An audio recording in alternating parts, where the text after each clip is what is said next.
And today's class is entitled, Did Man Come from Monkey, Adam and Eve, or Fish? So let us begin. Before we start, I'd just like to read something pertaining to the actual facts. Basically, the doctrine of wu-sabat. Something I wrote down some time back. I just want to read it to you all. And it reads, do we all realize that if or when we come together in studying the actual facts and part utilizing our collective consciousness / awareness would open up other dimensions within our teachings, because these teachings are interdimensional and it's also timeless. You can listen to a tape from the master going back 30 odd years and listen to it here today in 2025, and you find it's very relative, it's universal, and it's interdimensional, and it's timeless. As it is said, the piece of the puzzle that each of us possess whilst reading is holographic and hologrammic in nature. A holograph is defined as the process of creating a hologram or whole message. And when these pieces are amalgamated together, they produce a greater holographic picture, or say a hologrammic picture, which then materializes physically. The word becomes flesh. What that basically is saying is that when we are studying, we should try and study together in groups. And each and one of us has a piece of that puzzle that will give us a greater insight into what's being relayed to us. And also, if you're studying as an individual,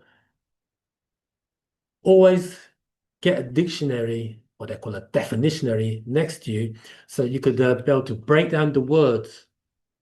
Because certain words, if you just bypass it, then you may be missing pieces of that great puzzle. Okay, so something to bear in mind. And okay, so let us begin. Now, the question is, did man come from monkey, Adam and Eve, or fish? Anybody? Did man come from monkey, Adam and Eve, or fish? Don't be shy now, fam.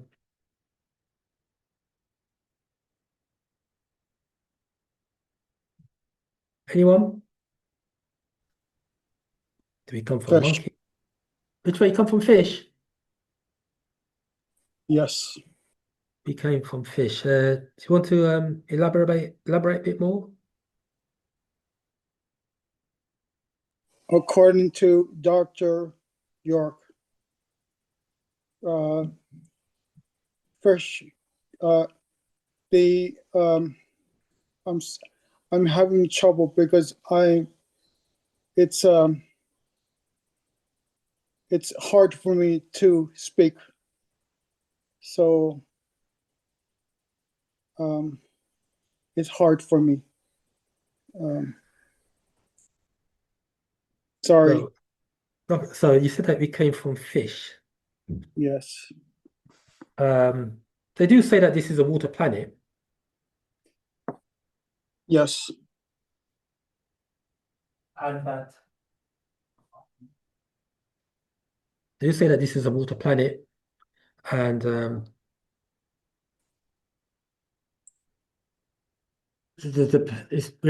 do say this is a water planet, but 75% of the planet is water, and that 75% of our body is water. But you want to add a bit more to that, Zamal?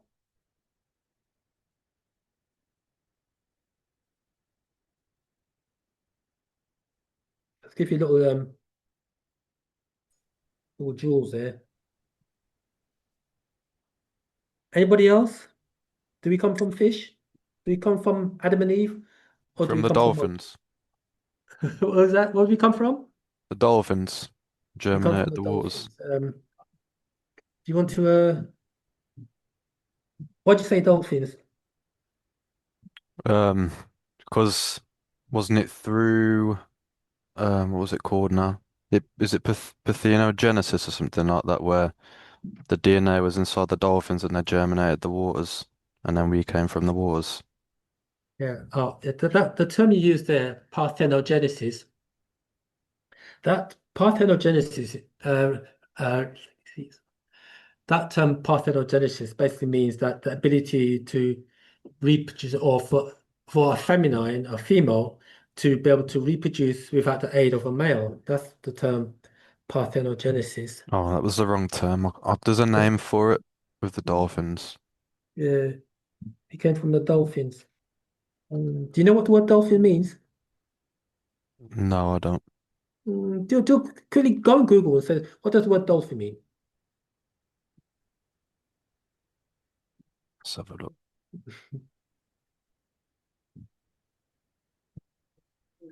Yeah. It's good. It's good to this is how we learn. You see, it's how we It learn. says any of Honestly, various marine toothed whales of the family Delphinidae, having a beak-like snout, a curved dorsal fin, and a slender streamlined body. Um, it doesn't give like a definition of the actual word, just what a dolphin is. okay. So, type Um, in what does the word dolphin mean?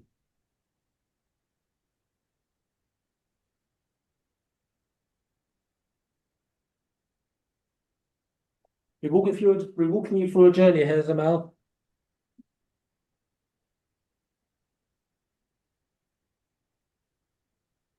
Has womb. anything come up? Does it mean womb? Say that again, Zamal. It says that from Greek Delphis, dolphin related to Delphi's womb. Right. So you said that. So we were. So what was placed in the dolphin? Is it DNA? Right. It was placed in the dolphin. Do you know from where? I don't know from where now. Mm, what two star systems does a master teacher say that the DNA of feminines and DNA from masculines come from?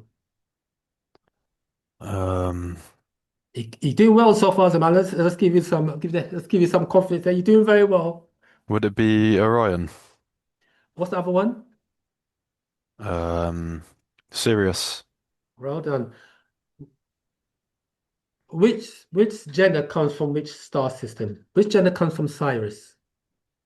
Um, I'm not sure. Have a I, guess.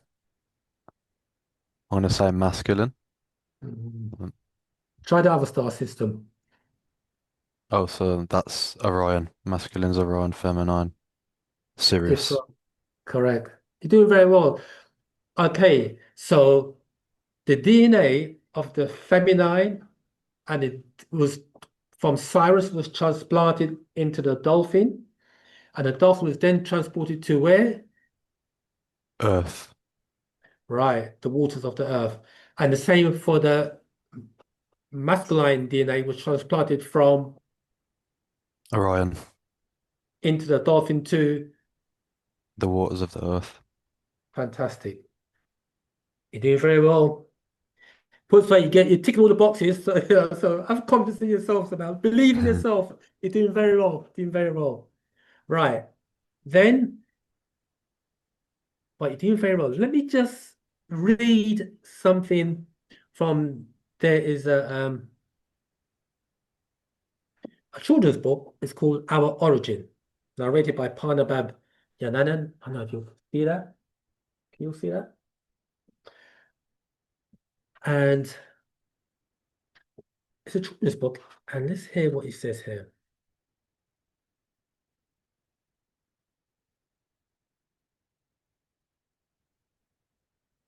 Right. I'm on to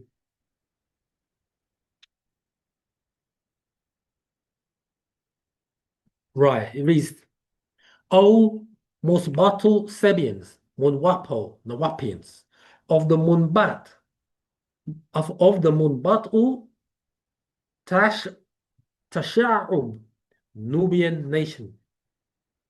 Know who you all are and from what you all became. I sort of stop there. So this class, of course, I should have mentioned this. This class, does man come from monkey, Adam and Eve, or fish? Really, it's a class on genetics, isn't it? It's a class on genetics. Okay. So the Zamal there said that what's your name, Zamal? I can't really see your name. What's your name? It's Theo. What's that? Theo. Theo, yeah, okay, Theo. Yeah, you're now in the seat of a geneticist. I hope you know that. If you don't know, you are now. Right, yeah. So I'll read this bit again. All Musbat, all Sabians, Munwapom Nawapians of the Munbat Tasha'ub, Nubian nation. Know who you all are and from what you all became. And this word here, Baba Yanana puts here, Munbatu, actually means gold. You know that? From the word Nabat, Nabat, which is gold. Okay. The golden nation, but he says Nubian nation. Okay. Originally, the Cyrus star system had three suns called Sabat A, Sabat B, Sabat Ko. Cyrus A, Cyrus B, Cyrus C, 9 million light years away. Each sun had many planets and moons. In time, Sabat Ko, Cyrus C was collapsing, and all the residents upon the Makaba planets had to be evacuated. Most went out to Masa'a Kakab Nasak, the Orion star system, at the belt of the three suns. You look at the Orion star system, you've got the belt. They said Alinama Mintaka in the Greek, or Kufu Khafre Amiko Are. Okay. Cyrus C was the system oversaw by Ptah, the opener of time, the overseer deity.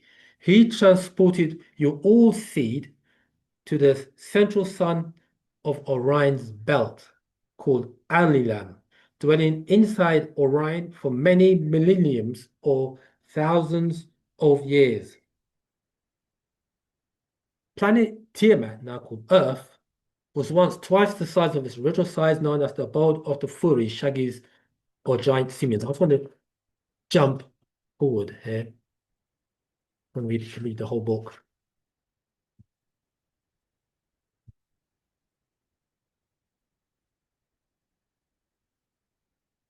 Right, it goes on to say,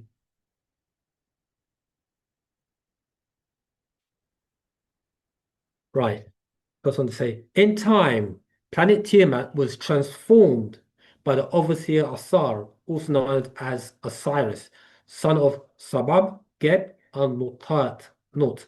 They were all from Masa'a Orion. Once this planet's atmosphere was 24% oxygen, you were all sent down here 4 billion years ago inside an egg-shaped craft.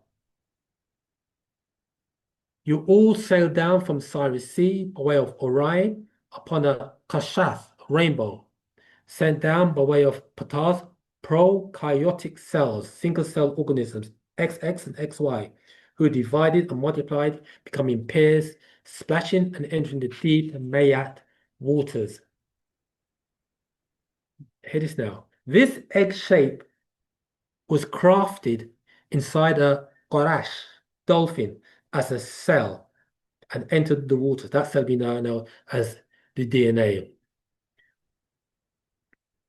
And it goes on to say, these prokaryotes developed over time and formed gills. It took 9 million years for the aquatic beings to morph and develop lungs, transforming into amphibians from the water, then onto the swampy land of Antarctica, also called Egg Island. Yeah, I just want to stop there.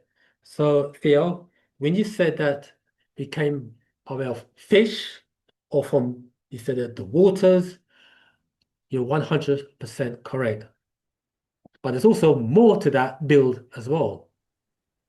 For example, if someone said to you, this is not just for Theo, but anybody, If someone said to you, prove it that we came from the waters, came from fish or dolphin. Can you prove it? How would you be able to prove it? People want to prove it. How would you be able to prove it? And this, remember, it meant be, first of all, the master teacher put it like this. It says, I don't want to teach you how to think. I want you to think, because there are two types, the two shapes.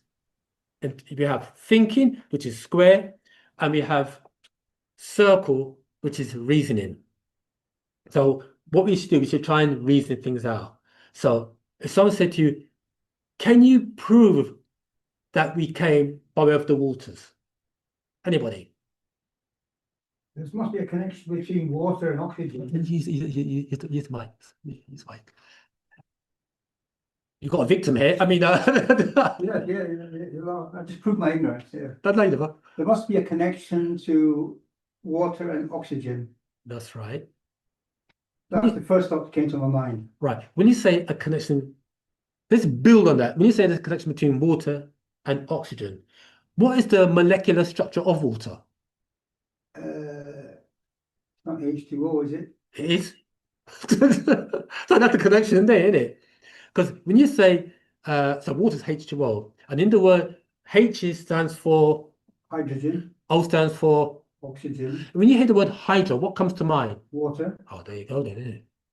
No, Okay, so if someone starts to, okay, how can you prove, okay, so you said water and oxygen, but how can you prove that we, someone said, oh, prove it to me that we came from water. How do you do it? It's not normally where I think. How do you think though? It just came to me that there's a connection between water and oxygen. Okay, hold it. Anybody else has got can anybody prove that we came from the waters? That's what Darwin says anyway. Darwin say, Yeah, Darwin says that the sea animals, yeah. the sea animals became amphibians and they came on the land. Yeah, that's right. But someone says prove it. Darwin can say what he likes, but someone says to you, let's say you're in class, right? And you're teaching school children, and they said, teacher, can you prove that we came from the waters? Is there any evidence? You can't say, oh well, you say you're an investigator, you say, oh well, he committed a crime. How do you know? No, I feel it. I believe it. No, the children will say, teacher, can you prove that he came from the waters? Unless you could say that when the baby's in the womb, he's in a bath of water. Yeah. A container of water. Yeah. Do you know how you prove it? It's really Simple. simple. This is what you do. Open your hand like this and look at the back of your hand. You see them webs there? Can you see it? It's shrunk, but can you see it? Yes. I could imagine. Oh yes, yeah. You can see it now. You can see Yeah, I it. see what you're saying. Yeah. Look closely at the back of your hands. Can you see little squares? Where? Almost like, yeah, you've got little squares. Look at the skin. Look really closely. Oh, you mean when it's Yeah. under a magnifying glass? Yeah, you can see it. Yeah, I've seen that. Yeah, Right, there you go. under a Right. magnifying glass. I've got cataracts, so Yeah. my Because eyes you've are got not brilliant. yeah. So, but when you do that, you can see these are remnants of gills, of fins. Look at your back of your hands. And like you said, we have to drink water. If you go, if you don't drink any water, you start to dehydrate. See? And remember that this planet is 75% water, and our bodies is 75% water. Yes. So hear this now. Does that mean, or should that equate to us eating foods that is at least 75% water-based? I don't know about that, but I don't know the mathematics of it. But there's always liquid in food, Yeah. I would think, but anything more than that, I can't tell you. Check the ratio. Planet Earth, 3/4 water. the body. 3/4 water. So the food, should it be 3/4 water? Water-based foods? Or should you eat more dry food than water-based foods? Let's say water-based food, we're talking like, say in the summertime, like, let's say like cucumbers and watermelons. Well, yeah, they're the most water-based. Water foods that has a high volume or a high content of content, yeah. water. And we should be drinking the water as well. Basically, we should intake a lot of fluids. Let's say fluids, I don't mean a pint of Budweiser or your favorite ale. You're talking about, a lot of juice, a lot of water, water, what I mean? More, so we should consuming more water-based foods and drinks rather than dry meat, Right. biscuit. Although I have a craving for crunchy stuff. Crunchy stuff, yeah. So I don't know what that's about. It's not, doesn't sound like a good sign, but a spiritual problem. But anyway, I can't. we've all got our vices, isn't it? Right. So there you go. Do you want to continue with that audio? There was something, but I think they can hear me now. Okay. So Curtis does this. Our appendix and tonsils, right, are also connected to the buoyancy that we once had when we was under the waters. Okay, but we can go into that in a minute. Right. So Right. it must have been, what's come to my mind just now is that there was maybe a process from the three states of matter. There's maybe a process like from gas to liquid to solid or something like that. There must be some kind of process You what? in the process of creating life. Right, you're 100% right. And you don't know how right you are.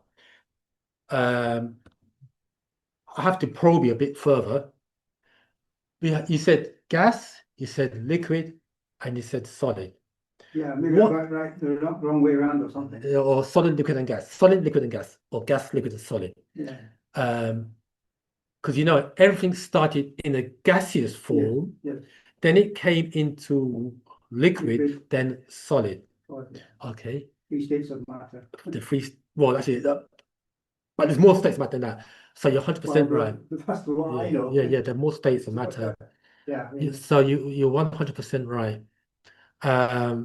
The transformation process, because you brought it up, or we will explain it. The transformation process, fam, is that the gentleman said we came from the gaseous state, then into liquid, then into solid. But let's take it further, because there's another, the fourth state of matter, as they call it, is plasma, the plasmatic realm. But hear this now. When we say the four states of matter, material, we are still saying they are physical, correct? The only difference is the rate or speed of vibration correct? Yes. That differentiates plasmatic realm, gaseous realm, liquid realm, and the solid realm. Okay, but they're all in the physical realm. Beyond the physical realm, fam, those of you who've been reading the books, what state is beyond the physical realm? Anybody? Well, you've got etheric state. you got mind. That's what I was talking about. Sorry. Mind, you got soul. Yeah. But hear this though. I think somebody said it on. Oh, did it? I can't hear them. But hear this. Did someone say something? Yes, etheric state. The what state? Etheric. The etheric state. Can you hear Etheric. that? Ether. How does it Ether. relate to the gentleman? So we've got the etheric state, correct? Oh, ether. The ether, yeah. Ether. Yeah. 9 ether gas, right. Right, okay. The man who said the ether state, can you take it a bit further? This is how we teach. Each one teach one. Not right now, Zaman. Not right now. Not right now. You're stretching us a bit. Yeah, hang on. How many push-ups you You're can do? making us work, I Yeah, feel. hang on. That's what. Hang on. You can't help me. All this physical play. Put it like this. Our body was engineered to work mentally, physically, and spiritually to work. You know what I mean? This is a bit more than I'm normally used to. Yeah, yeah. Oh, You're kind of stretching it's muscle, just, yeah, but which I don't normally stretch. have. Do you know, don't you do no yoga? I do yoga and stuff, but I mean, but I soon find out what I haven't used very much. Yeah, yeah. But you're talking about some sort of like mental and spiritual muscles. Yeah, that's good. Yeah. If I could use that analogy, but Yeah. yeah, What do you know? What we're doing? You know what we're doing is that we are exciting the neurons, the brain cells. This is what we're doing. We're exciting them, by this dialogue that we're having. Okay, this is what it's all about. Okay, So someone said Curtis Starr said the ether is beyond the periodic table, beyond the sum of a thing. 100% right. So what the brother's saying here is that I read it again. He said the etheric realm. The etheric realm is the etheric realm is beyond the periodic table, beyond the sum of a thing. When we say the sum of a thing, we talk about SUM. Hang on, somebody just wants me to send them. I know somebody could send the Zoom link for someone on Clubhouse for us, please. Right. So the etheric realm, and that's a good point Curtis Doss said. So let's quickly explain the etheric realm, because have you heard of the term we are spiritual beings having a physical experience? yeah, You I've heard that somewhere. I don't know where I heard it, but You heard it. I've heard it. Cool. Right. Let us upgrade that term, spiritual, and put it like this. We are Ethereans, or Okay. having a physical experience. Okay? Is it taking your mind, is it taking you up to the next level now Mhm. of understanding? Okay? We are Ethereans. The word we use in Mispate is mu'akhak mukwanu. We are mu'akhak mukwanu. We are Ethereans, or etheric beings. Is that Arabic or something you're speaking? Oh, so this language we speak is called Mispatia.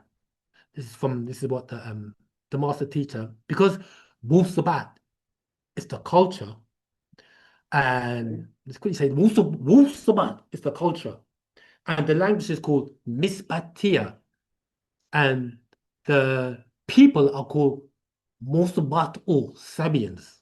Okay, so Sabian. yeah, Sabians. Yeah, you see it there? Was it? Yeah, United. But there's a real place called, or there's a group of people called Sabians, Yeah, there's a place called Saba. Sabah, correct. Yeah, that's in the Yemen, and Yeah. then neck Oh, of the. that's an ancient name, but That's right. Yeah. okay. Okay, let's keep on going now. Right. So we are etheric beings having a physical experience. So we have to delve into ether. And the brother said here that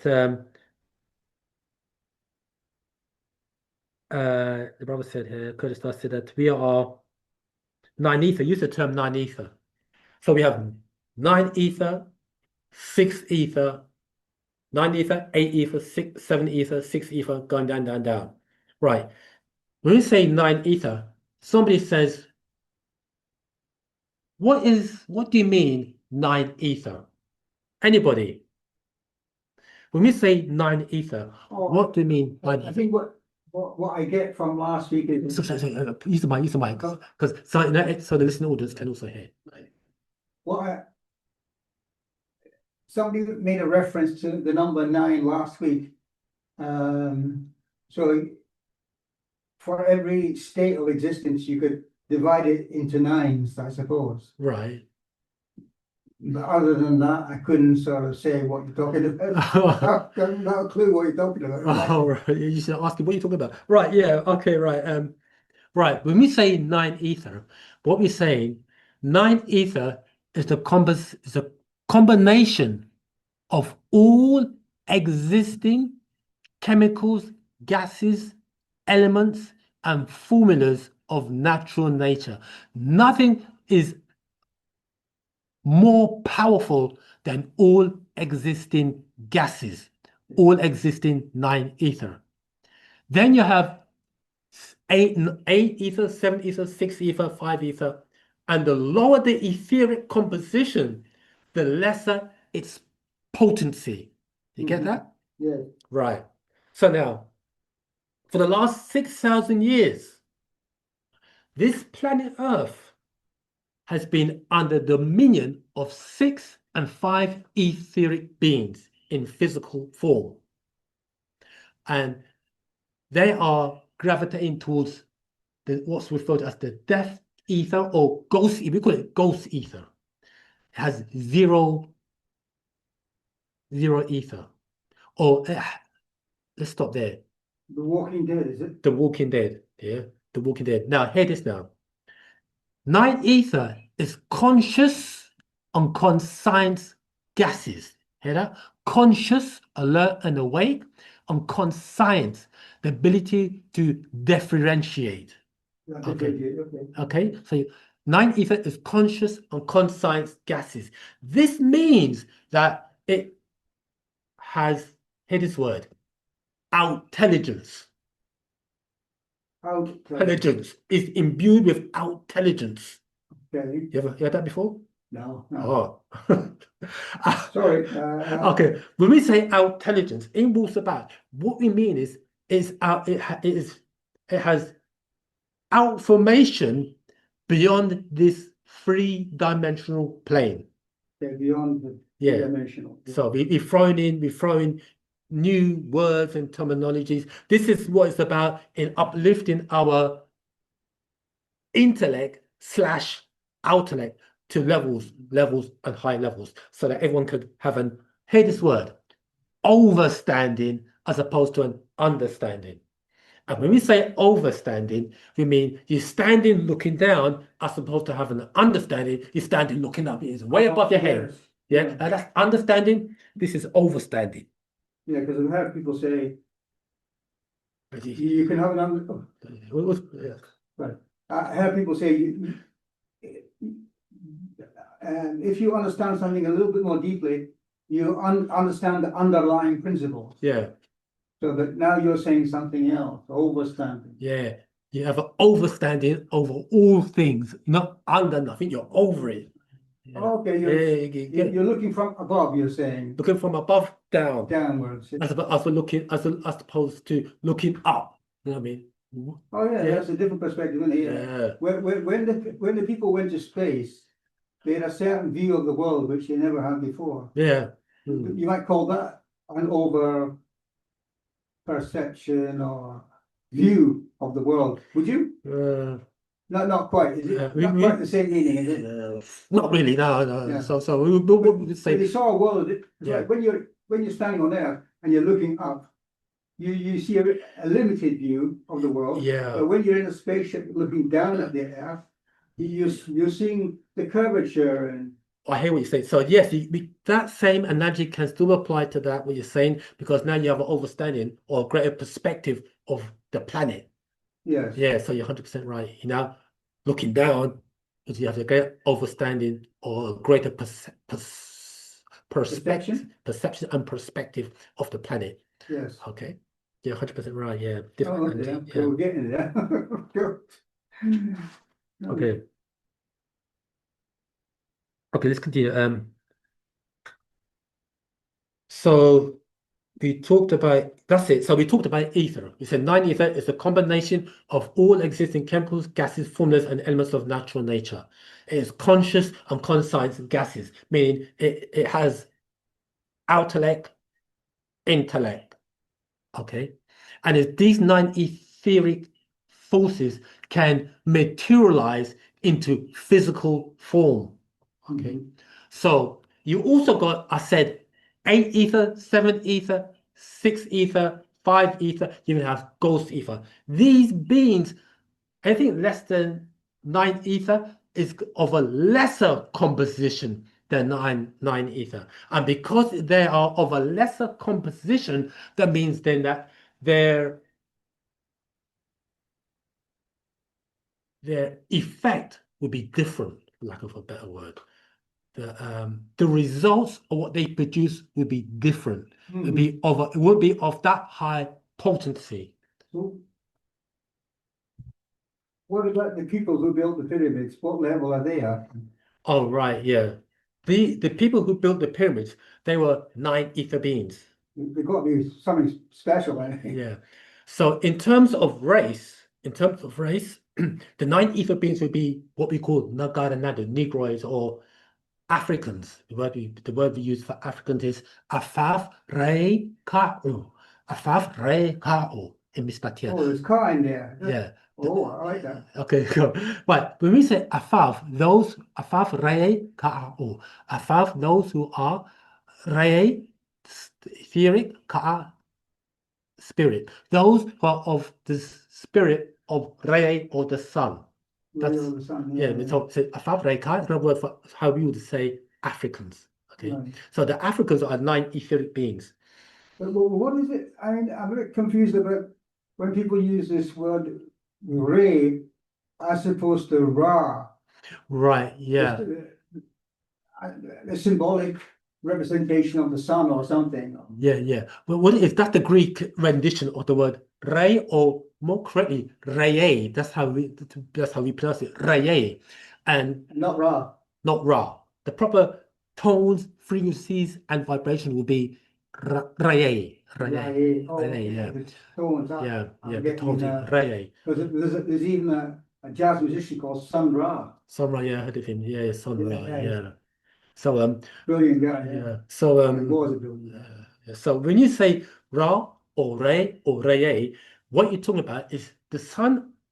Our sun Yes. is the physical sun we refer to as Shamash, but the etheric sun we called Reye, Okay. and that's why the ancient Cambodians or the Egyptians falsely they refer to Re as the Most High. Most High, yeah. The Most High. The reason why they do that is because of the life-giving properties that the rays of Reye send down to the planet. Right, yeah. So yeah, so without you're saying that there's, as well as a physical sun, there's a spiritual sun. Yeah, You're saying? that's right. Yeah. Right. Okay. Bec- Makes sense. Yeah. the As re- above, so, say it. as above, so below. That's right. So if the sun is etheric, and I said we are or spiritual, and I said we are spiritual beings having a physical experience, Yes. that same axiom applies as above, so below. So we are spiritual beings and we are physical beings. Yes. Okay. That means that the planet Earth is also spiritual and physical and operates at different dimensionals, at different rates of vibration. Okay. So Lamar, there's a question. Jackie has her hand up on Zoom. okay, Jackie, go ahead, please. Is a Maltat? Robert, Rohabat. I was wondering if the Nagaros are 9 ether, doesn't that mean that they should be the smartest people on the planet? And, overall, we don't really, I wouldn't say that we see that. So what happened? Why aren't we shown, our brilliance and being on top of Right. everyone else? That is such a great question. Right, let's break it down like this. Remember that the sister said, you guys never heard it, Jackie said that as 9 ether beings, the Negroids, Nagara Nadu, Negroids, we meant to be the smartest people on the planet. But how comes that, at the top of the totem pole or at the top of the pyramid? The reason for that is because of the fact that, as we said earlier on, that it was 6 ether and lower forces that were propagating what we call the spell of spiritual ignorance and racial blindness, or a hypnotic spell of sleep on the planet. Set. That's what they try to attribute to the Egyptian mystery system, but it's not true. They try to give Set, or we say Sotok, a bad name, but But it was I thought it was just like an explanation to understand what is the humanistic way of thinking yeah, or egoistic way of thinking. Yeah. They just call it yeah, set. yeah, I don't know. I Yeah. mean, I'm just guessing. That's what they're trying to say. yeah, An all-encompassing term to saying, you know, egoism, low level people, whatever. Yeah. yeah. So I don't know. yeah. That's just my guess. Yeah, that's the corruption of the Egyptian mystery system. People came here, I mean, because Set wasn't a bad guy. Because that's a long story to Another also. story. Yeah. So, but basically, the sister is asking us this, and the reason why we are where we are at the bottom of the totem pole is because of the spell of spiritual ignorance and racial blindness. When you say spiritual ignorance, basically, we were disconnected from our spiritual science and universal knowledge. But that must have been, I mean, superficially, sorry. There are books which refer to the rise and fall of civilizations like the Greek, the Roman, the British Empire. They're kind of like nowhere now. But I'm just wondering if that's what happened to Egypt, because the Persians, the Hyksos, the Persians, the Greeks, the Romans, and then finally a few centuries later the Arabs, they all kind of destroyed Egypt's spirituality level. So, Yeah. but I'm just wondering, is that a cyclical thing? 100% right. You're 100% right. Each of these nations looked great during their day and time, Yes. and they seemed almost invincible, but they had a cycle. Yes. And everything is, there are cycles within cycles within cycles. You're 100% right. So what we're saying here is that we have what we call the circle of space, matter, and time, or the SMAT circle, SMAT. We'll be reading a lot about that in a second. The SMAT circle, SMAT for short. And the SMAT circle is a circle divided into quarters.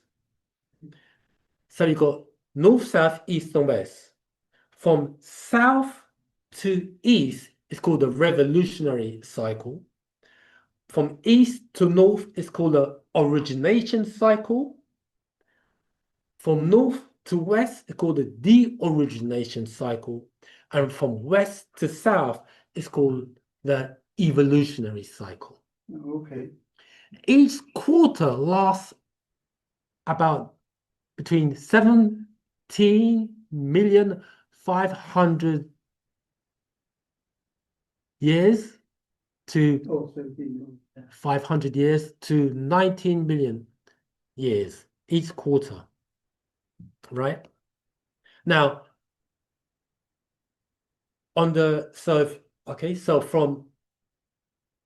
from south to north going counterclockwise, there was no carnivores on the planet.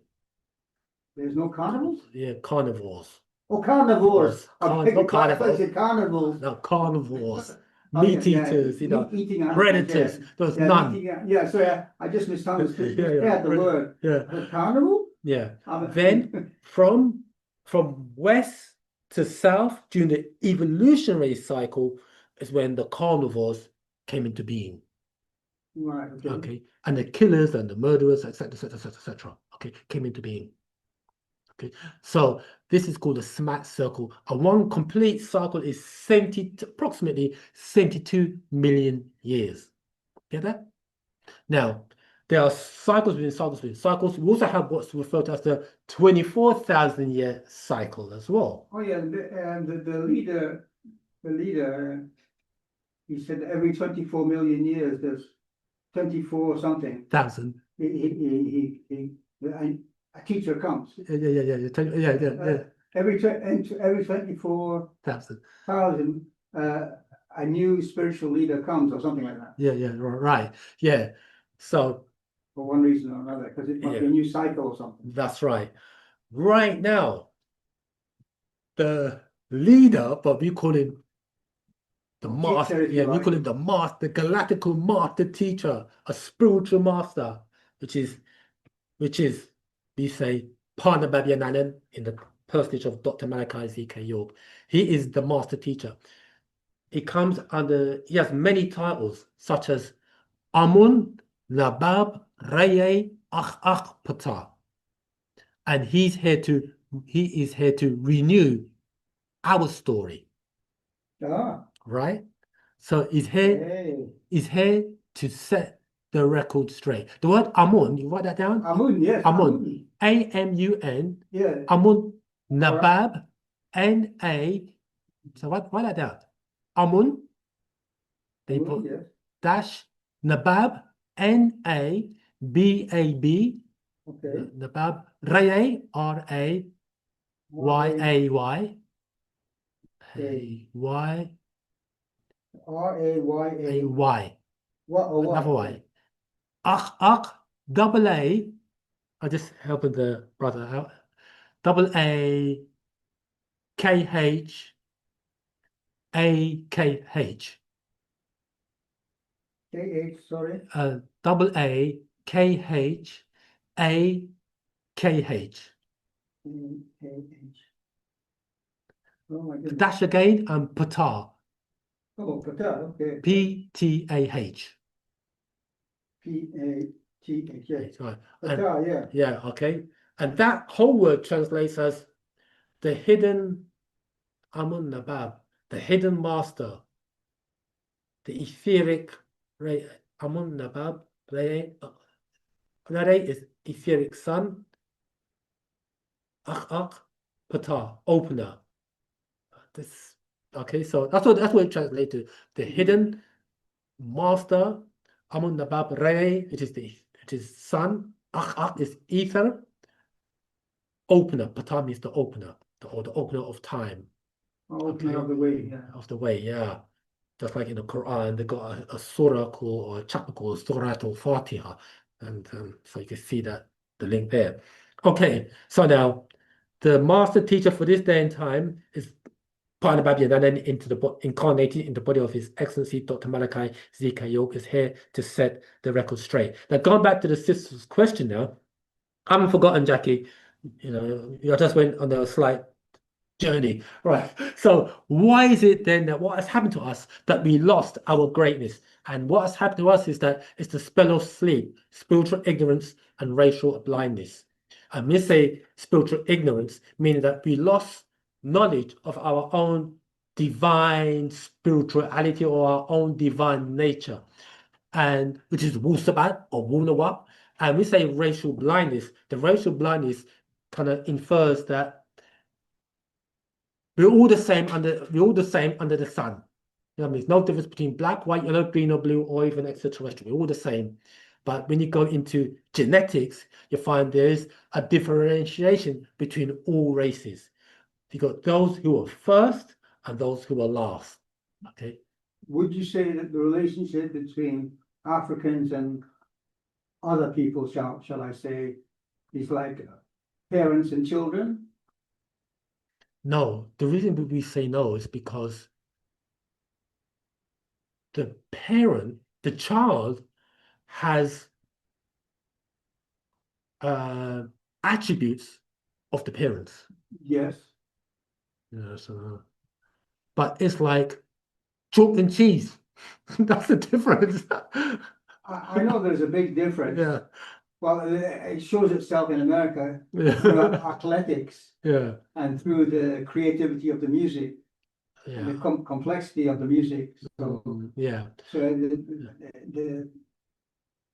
apparently the European does not hear music the same way as African people do, That's right. Yeah. for some reason. Yeah. There's a lot behind that as well. Yeah. But let's say the whole genetic makeup, we say genetic, but DNA, the whole genetic makeup of a Nagaru, the Negroid African, as compared to, let's say, the other end of the scale would be a European. There is vast differences. Yeah. Okay. So what is okay, Jackie? So when you say racial blindness, basically that's another effect as well, is that we're all the same under the sun, when that is not really true. Okay. However, the master always says nobody wins the race in racism. Okay. And wu-sabat, hear this though. Wu-sabat, especially for us as Nadu Negroids, is our spiritual science and universal knowledge. That means the word we're saying, the opposite word here in this case is universal knowledge, because this knowledge is universal. It's for everyone on the planet, not just a bunch of people hanging out in Croydon. It's for everyone. Okay. You mean, when you say for everyone, you mean all African people or all human beings? All human beings. Okay. This wu-sabat, wu-nawab, is like the old blood type. It's for everyone. So everyone needs this knowledge, because you know the master's presently, he was kidnapped and is incarcerated. When he comes out, it's the end games. It's all over. It's all over. And that's how powerful Parnababian Island is. I can't, I mean, Dr. Malachi, as I've known him as, he had this compound, shall we say. Okay, yeah. We say the land. And what I understood is that he was trying to extend it to a certain point where he could declare it as a separate nation. That's right. Or state or something like that. Yeah. This is what I read or heard or on the YouTube or something. But before he could get to that point, there was a whole lot of false accusations. Like a lot of spiritual leaders, when they reach a certain point, they get a whole lot of accusations related to sex, money, and whatever else. Yeah, but those two main things, money and sex. Yeah, so I mean, it's consistent throughout the history. That's right. A lot of spiritual leaders, once you reach a certain point where they become dangerous to the status quo, then they get accusations get thrown at them. What's that term they use in America? A threat to national security. Is that the term they use? that would be a way to express it. Yeah. A threat to national. Yeah. Well, I mean, it is a threat to existing order. Yeah. I mean, who wants to change it? I mean, what it is, it's good you point it out, because like we said, right now we are in what we call the revolutionary cycle, or the sun cycle, or you may have heard the term the age of Aquarius. I know you may. I've heard of the age of Aquarius. Yeah. It was about, we call it the age of Ptah, or the sun cycle. Okay, that's the term we use. So what is there is a evolutionary reverse. So let's help you with that.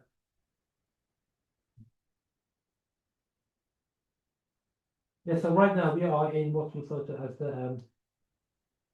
the sun cycle, or the revolutionary cycle, and evolutionary reverse.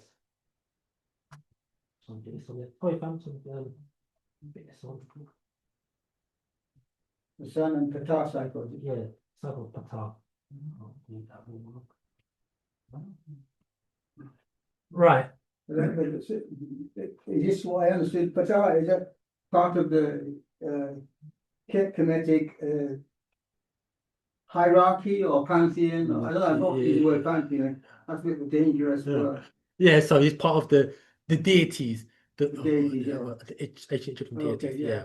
So I hope that helped answer your question, Jackie, as to what's happened is we have basically, as in the Gardenado of Africa or Negroids, we have been numbed down and dumbed down. Our creativity has somewhat been suppressed, oppressed, and repressed. But now, because of the day and time, let's say that because of the age of Aquarius, worldwide people are beginning to wake up. They're becoming conscious once again. Okay, and like you said, it's an evolutionary reverse or the revolutionary cycle. Now things are changing. and it is an inevitability. Will So- we get back our greatness? All right. I hope that helped.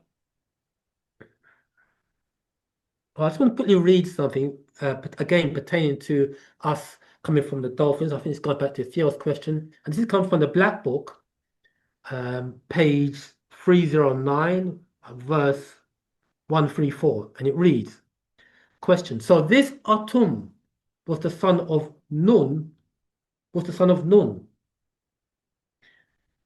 Yes, symbolically speaking, as it was taught previously, Atum is the son of the force of the chaotic waters Nun, N-U-N, Oh, yes, yes. whose semen was placed in the womb of Nunet, his consort, bred Atum, and this germ as the semen, S-E-A, semen, which became semen, was extracted from Atum as sperm and placed in the womb of the dolphin for transportation. 135. This is called in vitro fertilization.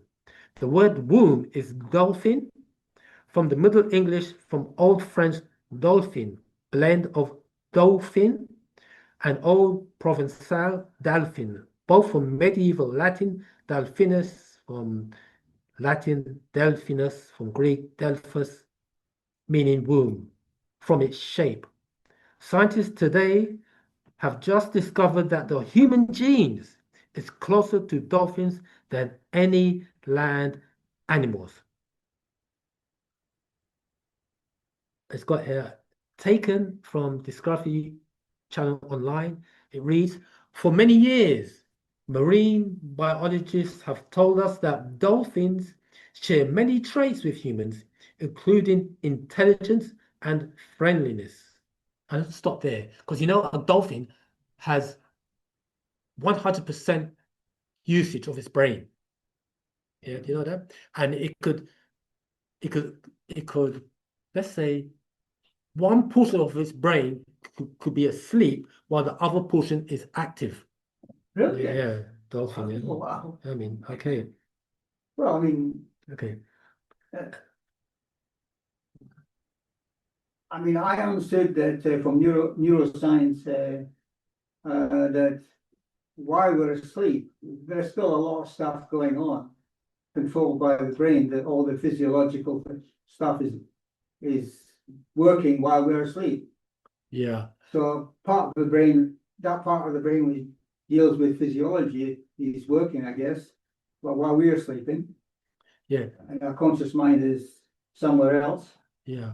Yeah, the reason for that is because it's a good question, good point you're raising up there. The reason for that is because you know our brainwave oscillates. Yes. Okay, and you know that when we are awake, the waking state, they call it the beta level, the beta state. Then alpha, yeah. Yeah, then alpha, when we get drowsy, it drops, the brainwave frequency drops down to alpha, and we get into sleep mode. It's called theta, and realm sleep, rapid eye movement sleep, is called delta, and then more deeper levels. Okay, so you're 100% right. The Well, I got that from my previous classes.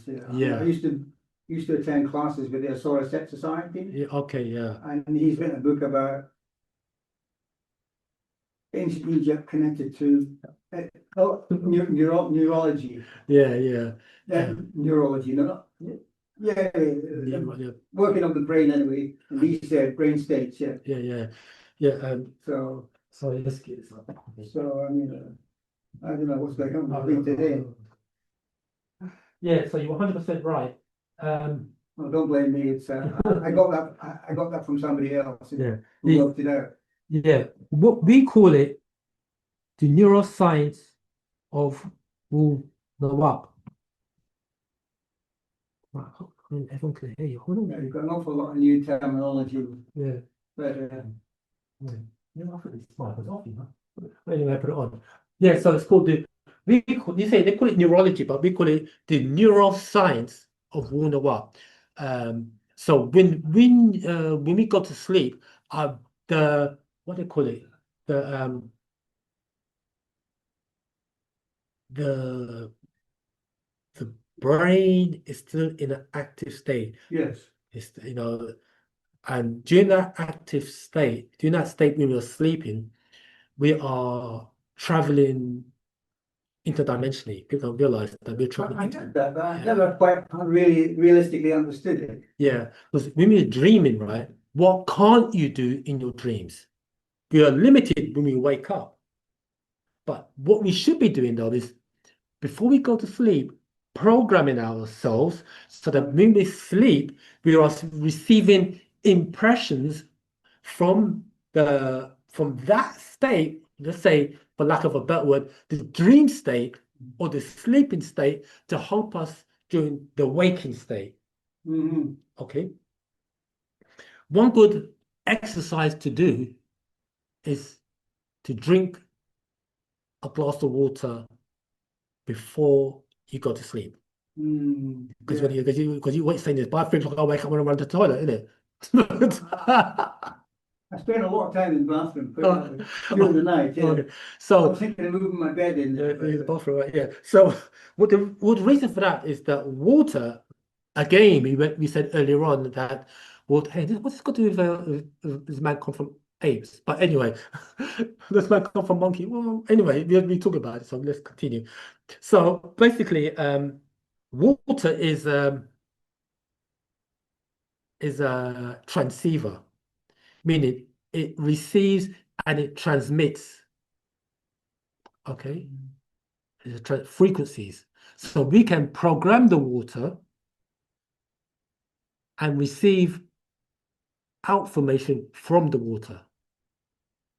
Okay, so that's a little thing to do before you go to sleep. Drink some water and say, you can either say it in your mind, because it would anyway, say it in your mind, or you can say audibly, this is what I want to know, or this is what I want, this is the answer I want to get to, such and such and such and such. Okay. So water is very, very good called a water technique. Okay. So continue reading here. That Now, sounds like something you do with Pavlov or something. Pavlov, the dogs and Yeah, etc. I mean, through sounding a bell, it triggered a program which he had educated them to respond to. Yeah, that's a very good you said that, because did you know that when you let's say as a student teacher or master teacher, because what I do is before I do a class, Yes. I talk to the guys at work to test them. The reason why I test them is because to see if they get the delivery. So if they could get it, then I know if I come to class and relay that information, they'll get it. Right. But what I found is that when, let's say you are asking a question, Right.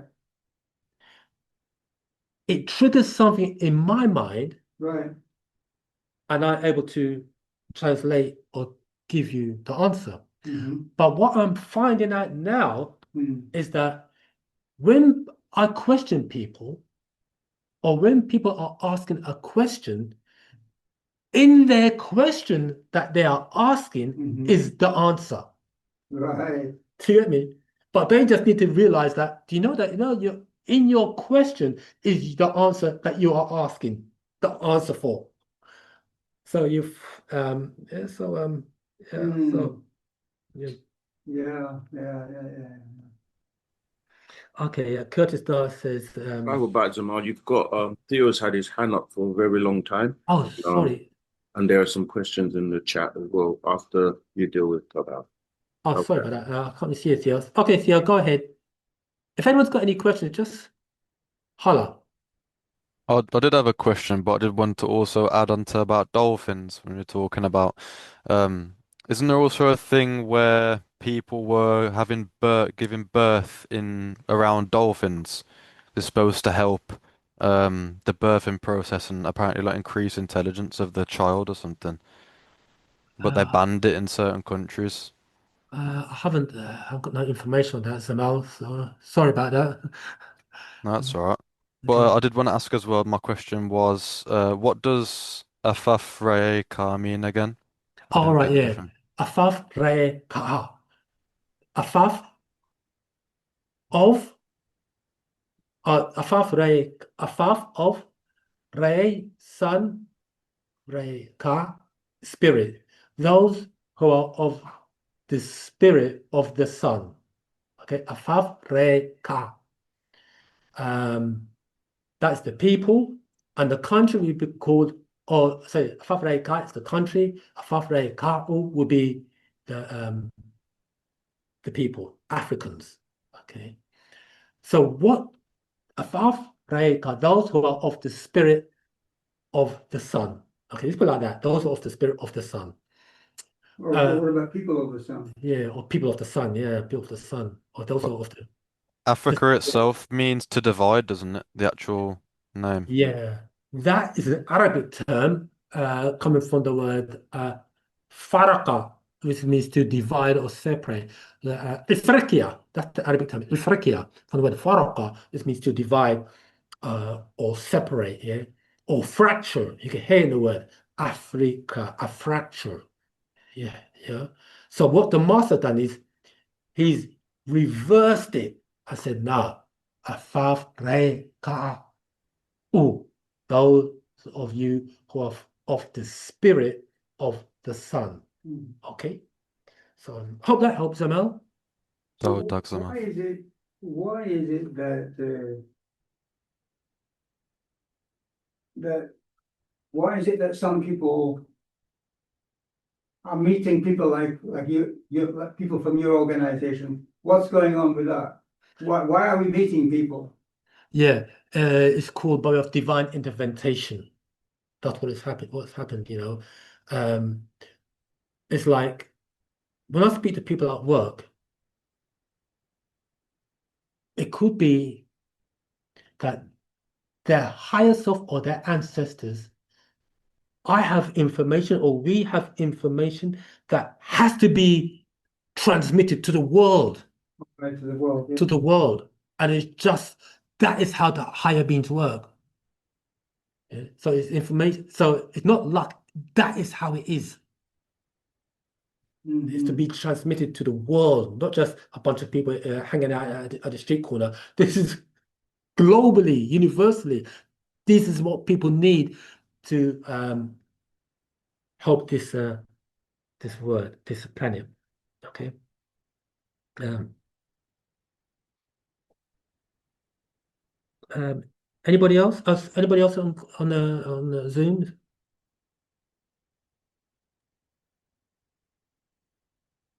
Ooh. Any more questions? Can I add to one thing that we were mentioning earlier about proof that we come from the water? Yeah, go ahead, Zamal.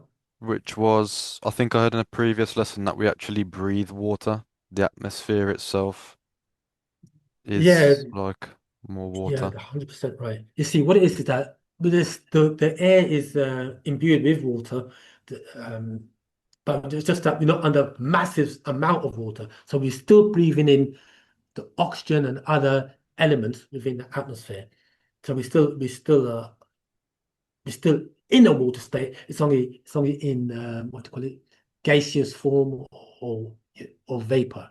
You see, so we're still breathing in water anyway. Okay, Oh, yes, yes, yes, yes, yes, you yes. get me. Any more? I also sent the thing about dolphin births for humans in the chat. Oh yeah, It's like a text. what do you want? What information do you want to know on dolphin? Oh no, do you remember when I mentioned earlier about dolphin assisted births for humans that you said you didn't know about? Oh yeah, I don't have any. You found any information that's about? Yeah, I just sent some text in the chat. Okay, I found can that you now. read it out for us, please? Yeah. Says the concept of dolphin assisted births for humans is a controversial and unproven practice that involves pregnant individuals giving birth in the presence of dolphins, often in marine environments. Proponents claim benefits such as reduced stress, enhanced bonding between mother and baby, and accelerated development milestones for infants, with some reports suggesting babies born near dolphins grow more quickly, especially in the first 6 months of life. These claims are associated with figures like Igor Sarkovsky, who reportedly began promoting underwater births with dolphins in the Black Sea, and the Sirius Institute, which advocates for human-dolphin co-creative habitats involving music, underwater birth, and dolphin sound healing. Okay. Yeah, it was reported. I don't have the update, but it's reported for us. The master did say that we should listen to whale tones and dolphin tones. So that was I remember the master did say that in that update, but that's as far as I can take it with that. Okay, thanks for that, Zamal. Anybody else? Any more questions before we continue? I have a question. Good. As somebody, Closer to the mic. as somebody who's completely new to the organization and to the teachings, where would you recommend, which book would you recommend for me as an absolute beginner to start with? Which book? You've got a whole ton of books over. Yeah, do you know that's a very good question, and it's a common question as well. Yeah, But we have to say it like this. Whatever book title grabs your attention, take it. okay, we'll go with that. That's it, you know what I mean? We'll go with that. Because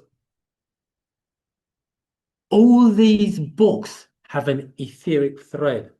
There's a spiritual link between all the books. They're all entangled. That's the scientific term, like quantum entanglement. They're all entangled. They're Interrelated. all interrelated. Yeah. Okay, so look at the title. Whatever grabs your attention, Right. that's the book for you. Whatever speaks to me. Whatever Okay. speaks to you. Yeah, that's a good term. I like that. Yeah. Okay. Got it. So now, thus far in the class, did man come from monkey? Did man come from Adam and Eve? According to Darwin, it's true. We came from monkey. Yeah, he did, maybe he did, I don't know. Okay. Now, Mr. Darwin is a monkey, I don't know. now, anybody, if someone says, this is for the listening audience as well, if someone says, did man come from monkey? And you say no, how can you prove that? Anybody? Well, I don't think a male and female monkey could be the parents of a higher biological being. The lower can't produce the higher. Yeah. I don't think that's possible. I mean, Yeah. a monkey is very near to, on one level, monkeys are very near to humans, but perhaps Yeah. chromosomes or something like that, some genetic sort of stuff. But I don't honestly think that monkey, man and woman as a parent could produce a human baby. I don't think so. Right. Because the human beings are higher being. The You're lower on, can't produce the higher. I don't think so. right. You're on the right track. Anybody else? If someone said to you, how can you prove that man never come from monkey? Come on, fam. You've all been reading the books.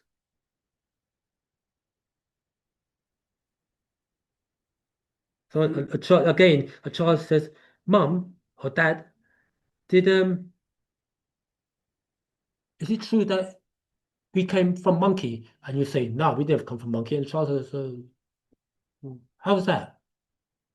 How do you explain it to a little child? How is it that man never come from monkey? Well, the difference between a monkey and a human being is the front part of the brain, or that part of the brain which they're able to talk, think, and do very sophisticated things like language, and think and write books and so on, things like that. The monkeys cannot do anything remotely like that. They can use very simple, basic tools. Yeah. Like a hammer and anvil kind of thing to break a nut. The master does say that they did use 54,000 years ago. You're on the right track. 54,000 years ago, the higher beings taught the feminines speech, how to speak, how to articulate. But before they taught them, they did experimentation on the African grey parrot and a baboon to see if they can imitate what they heard. Mhm. That baboon, because there are many different species of baboon, the particular baboon was called a Hamadryas baboon. Hamadryas baboon. And this is unusual because this particular species of baboon, the Hamadryas baboon, is that baboon that was acknowledged by the deity Tahuti. Okay. You know about Tahuti? Yes. Deity of language, time, mathematics, sciences, the high deity The knowledge, Tahuti. yeah. Yeah, Deity of knowledge. that baboon was highly acknowledged by the deity. Well, there is one deity is represented as a baboon, isn't there? I think. Yeah, I think I vaguely remember somewhere along the yeah. line, I see one deity represented by a monkey. I don't know. Yeah, right. You're on the right track. Let's see if we can point in the right direction. You know, there's a deity called Haru, or Horus. Horus, yes, Right. the son of Osar and Oset. Right, yeah. He had 4 sons: Imset, Dormutif, Hapi or Haptui, and Kobosanov. Now, on the canoptic jars, Oh yes, you had the 4 canoptic jars, that's where they keep the dead, the heart, the brain, the lungs, organs. Yeah. Yeah. Hear this now. In a canoptic jar of the deity Haptui was the head of a baboon. And guess what? That's the same baboon, species of baboon called the Hamadryas baboon. It doesn't exist today, does it? No, not exist today. So it was a prehistoric. Yeah. What do you call it? Yeah. Well, I don't know. I'm not too sure if it's still in existence today, but that was the species of baboon that was utilized in terms of speech. To see if it could imitate speech, and also the African grey parrot. So, in order for them, then, for the baboon and the African grey parrot to imitate speech, they would have had to have a voice box. Oh yes, yeah, that's logical, yeah. Correct. However, in order for the feminine to be able to replicate the speech or that pattern as taught to them by Panosauros, the higher beings, genetic engineering had to take place. Mhm. They had to do reconstruction on the voice box and chromosomal reconstruction or interference on the chromosome. I can't remember the chromosome, but the protein is called the FOXP2 gene. You heard that one before?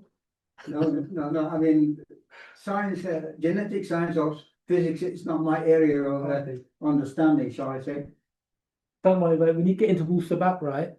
Yeah. Because we are scientists. The higher beings are scientists, and Pilot Babylon is a scientist. So, but let me just read something to you about the language. Let's see if we can find it inside here. But see if we can locate it for you, let you know how they actually done it. This is coming from the scroll called The Language of Time. It's a language scroll. Okay, I just want to find that particular excerpt where the master is talking about the FOXP2 gene and how they had to do genetic engineering on the chromosomes.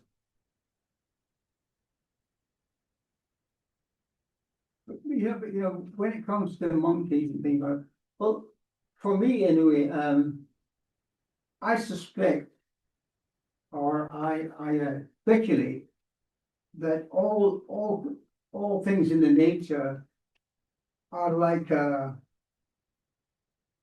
what would you call it? A pre-model of human beings. or they're somehow related to human beings, or all things were made from human beings as the model. I'm not sure which is the way around it is, but Yeah. was it what, in other words, I'm saying, was human beings the blueprint for all different types of animals in varying degrees, Oh, or that in practical reality, was the simple beings and then the more complex beings a preparation for developing man? And where monkeys in more of the final stages of a pre-human species, was it like a preparation or a practice or right. experiment in creating beings which would be similar to human beings? Right. That's a very good question. I mean, if I was a scientist, I would say that Yeah. monkeys were the final experiment, I'm gonna go into that. before, if you like, God created human beings. This is what I would say. Prototypes. That's the word I'm looking for. They're prototypes. Right. I'm gonna go into something that I don't think many people have heard of. Nadum have to you muted yourself on Clubhouse Oh, sorry. and you're on mute. Oh, can you hear us? Yeah, that's better. Okay, great. Sorry about that. Right. Very good question. Go into something in a minute. Before we go into that, I just want to, we're talking about language, monkeys, da, da, da. Let's go here. This is from the Language of Time, page 22, and it reads, while in Africa, many thousands of years before it was visited by beings called Nazaru, overseers, who gave the Asha female a voice box and taught her to speak. Asha Kharutu, female children, spoke before Ayash male children, and women speak more and much better than men. Oh, yeah. Oh, yeah. Yeah, you know, that's Too actually much. fun. Yeah. You hear them on the bus, the women, and they go, Yeah. yeah. But he's talking about the end of tone frequency and vibration of their voice box. Oh, I see. Okay, Yeah. yeah. Women have a much larger vocabulary than men. Oh, Don't believe me? Check it out. oh, I know so. Hear this though. It has to do with her brain and the upward movement of the voice box and the FOXP2 gene that deals with speech. It is actually called the forehead box protein P2, commonly called FOXP2. This protein in humans is encoded by the FOXP2 gene, which is located on chromosome 7. Let's stop there. The reason how they know this is because they had what they call the genome project, and they're using Human genome project. the human genome project, and they're able to crack the chromosome and what does this, what does what, and Oh, right, they've done that already. yeah, and how, and by doing that, they're able to determine which race came first, which was the first race, Yes. and which was the last race, or the root seeds. And there's a, if you go on YouTube and tap in the reading dot secret of the seed, and in there, the master teacher informs us that The secret of the seed. yeah, Seed. seed, yeah, secret of the seed. And in there, the master informs us that they found that Homo naledi, Homo habilis, Oh, yes, yeah. was the first, was the root seed pertaining to Negroids, Africans. Then you had the Homo habilis and no, Homo florensis. Yeah, but were they really human beings? They Or were prototypes? almost like prototypes. Well, the human beings, because the word Homo pertains to man. Okay. Yes. Okay, so the more humanoid looking than, let's say, Australopithecus, they were more primate looking. Okay. Okay. Then you had the Homo florensis and the Homo habilis. Then you had Cro-Magnon and Neanderthal. They were the Europeans. Okay. Yeah. So I just want to continue doing here. So it's got here. What's the reference book you're talking? Oh, this one I'm reading from is called The Language of Time. The what of time? Language of Time. Language of time. Yeah, this plays to our language, Miss Batia. So it's got here. So when there's a disruption in this protein, the fork-head box protein, P2, individuals have a breakdown in speech. FOXP2 is required for proper brain and lung development. So they call this the language gene, the FOXP2. Okay. So they had to do genetic engineering on chromosome number 7, and they had to do basically that's what they done, and they had to encode the FOXP2 gene as well with information or information. So all this is within the DNA. So Okay. what this is saying is within the DNA we have pre-encoded information. Oh, yes, yes, yes. Okay. That makes sense. Okay, so that's it. It's all there, isn't it? That's all there, yeah. It's like the software as opposed to the hardware, I suppose. Okay, now let's go here. Okay, so the monkey over time have become a man. Now, let's say it like this. If man came from monkey, this is what I asked them at work as well. If man came from monkey, a monkey has, or a monkey or a chimp or an ape or gorilla Yes. has 48 chromosomes. Humans has 46. Mhm. How did the cut of 2 chromosomes come about?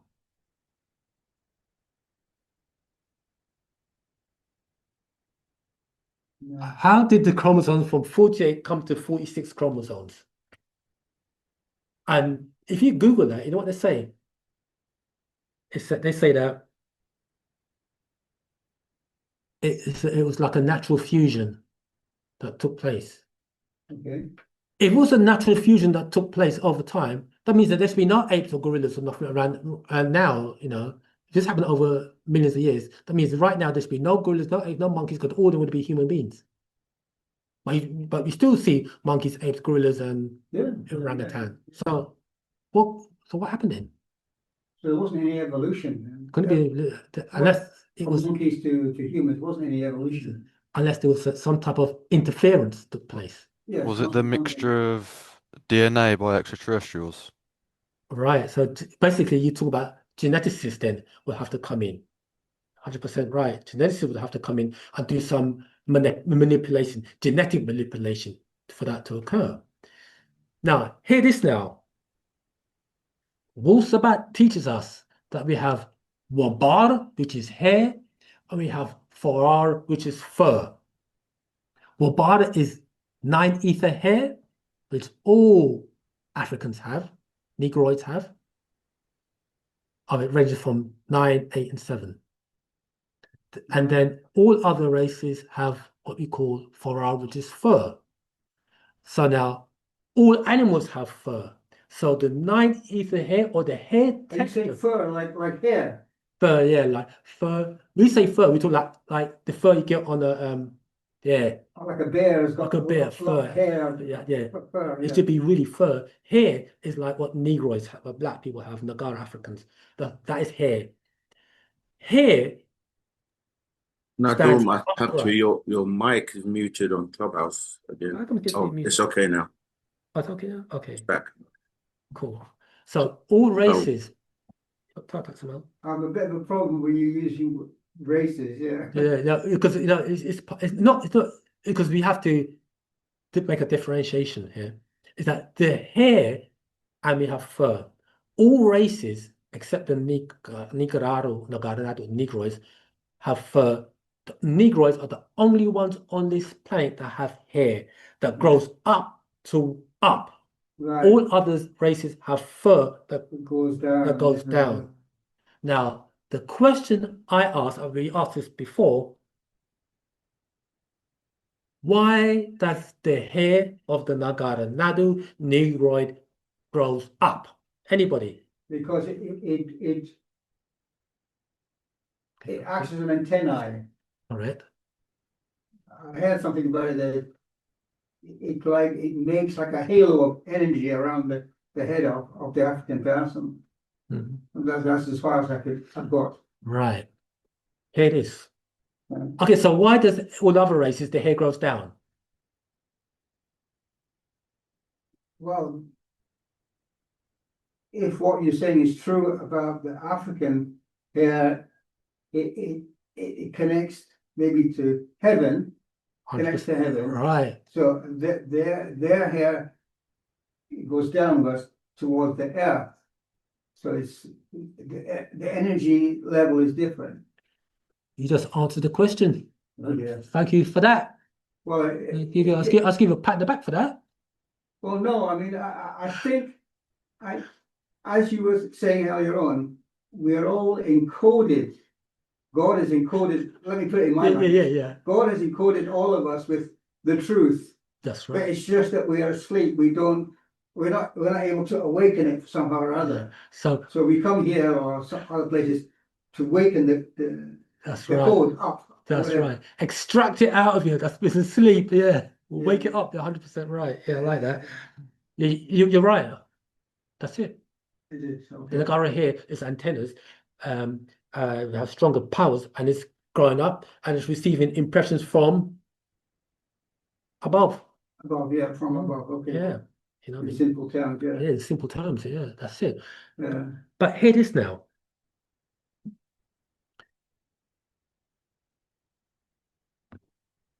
Let's quickly look at my notes here.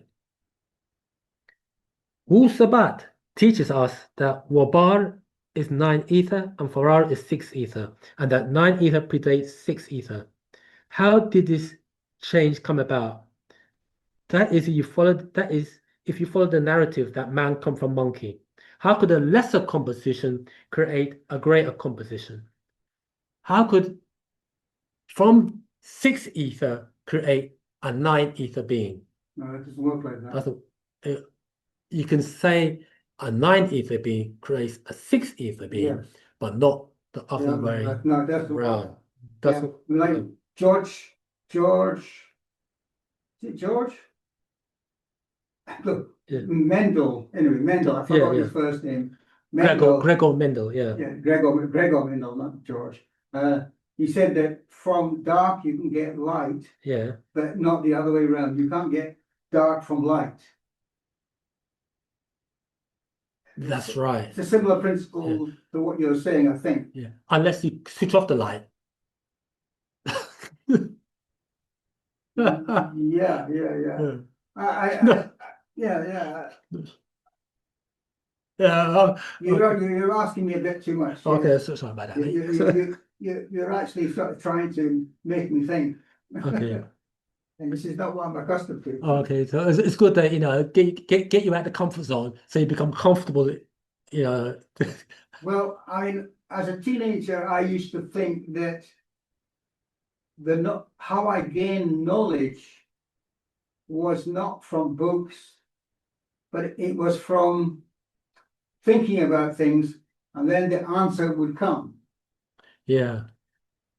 Like, for example, when I was 19, I was thinking about stuff, and then something, or my brain or my thoughts said to me, you should be universal. So and I thought, how the heck can I be a universal? Me, I mean, just a very ordinary person. Hmm.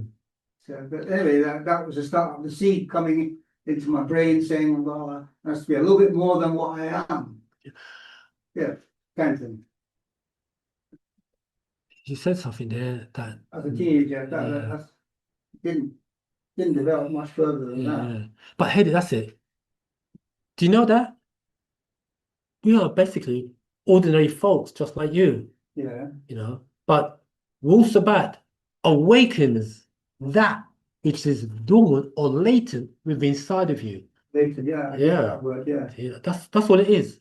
Right. So yeah, that's what it is. Right. So according to religion,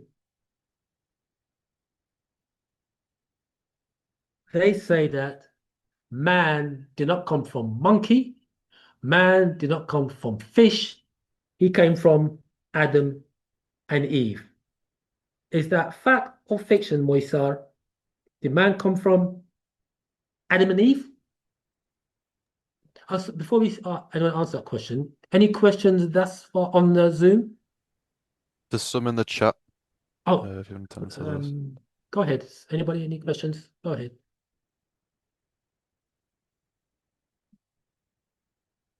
Somebody, can someone read out if there's anything in the chat for us, please?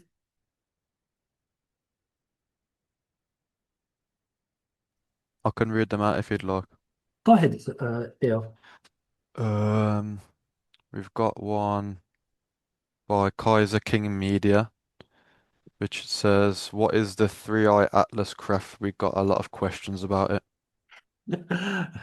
Three-eye atlas. What did he say? What's the Three-Eye Atlas comic? It's all about. Oh, Yeah, that is that's beyond me. yeah, that's beyond me as well. It's beyond me as well. I'll have to read that for another time because there's so much. It's a bit too esoteric. Yeah, it's too much going on with that Three-Eye Atlas thing, you know. Yeah, so Well, if I need to know that right now, yeah, so maybe at a later stage I might need to know that. yeah, not at the moment, Mouse. Sorry. There's Bit another premature, question but by sorry. James Rand that says, "What are views on the manipulation to the second chromosome?" The manipulation to the second chromosome. A second chromosome is what they're saying of how primates became human or became man. That's what they're saying, the manipulation. In order for that to occur, then you talk about geneticists had to come in and do that. There's many extraterrestrials came to this planet and did genetic manipulation so they could implant their DNA or their essence into human or into man, for lack of a better word. What would you say that to the people who claim or who'd like to claim that it was aliens who built the pyramids, Yeah, not Africans? yeah. It's with Or help from did aliens. spiritual beings assist the African people to make the pyramids to build the pyramids. Yeah, the master teacher said it like this. He said, extraterrestrials built the pyramids with help of humans. Okay, the other way around. Okay, That's how I'll settle for that yeah, because I'm very wary of people who say that the aliens built the pyramids because they try to take it away from Africans. yes, Oh, you didn't do it. It was the alien. yes, Anything but Africans did it. yeah. So So I'm not down with what they said. very high science. So any more questions on Zoom? Is that it, Theo? There's a question by STM, which is, Okay. "Is there such thing as spiritual cleanse? If yes, how do I, as a Nawapian, get or do a spiritual cleanse if I've been relapsing and seem to be struggling, getting back into some old bad habits?" Yeah, in order to in order to in order to eradicate bad habits, you've got to start intravenously. Take small steps because you don't want to swing the pendulum too far too quickly because it will come back just as strong or even stronger. So do things intravenously. The whole doctrine, the chant is there to transform you. It's a transformation process. It's not something that's done overnight. So do your best. Stay around like-minded people. So that will be an agreeable endeavor. Okay, Could I actually add a bit to the answer there?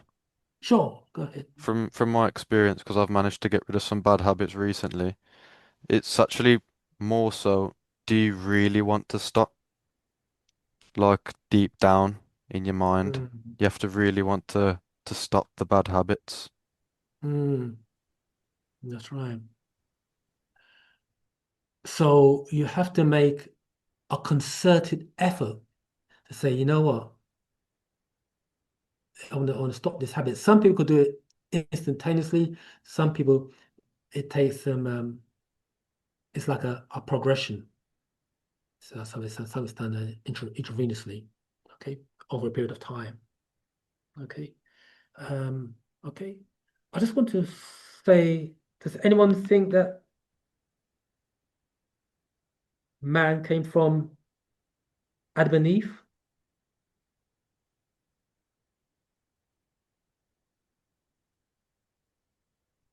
No one thinks that? Or you're just shy to say nay or yay?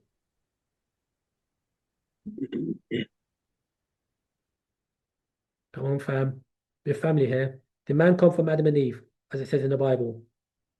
God says, let us create man in our image and after our likeness. And the Quran backs it up as well in Holy Quran, chapter 3, verse 33 says the same thing. God did choose Adam and Noah and the family of Abraham and the family of Imran of all the people of the world. So,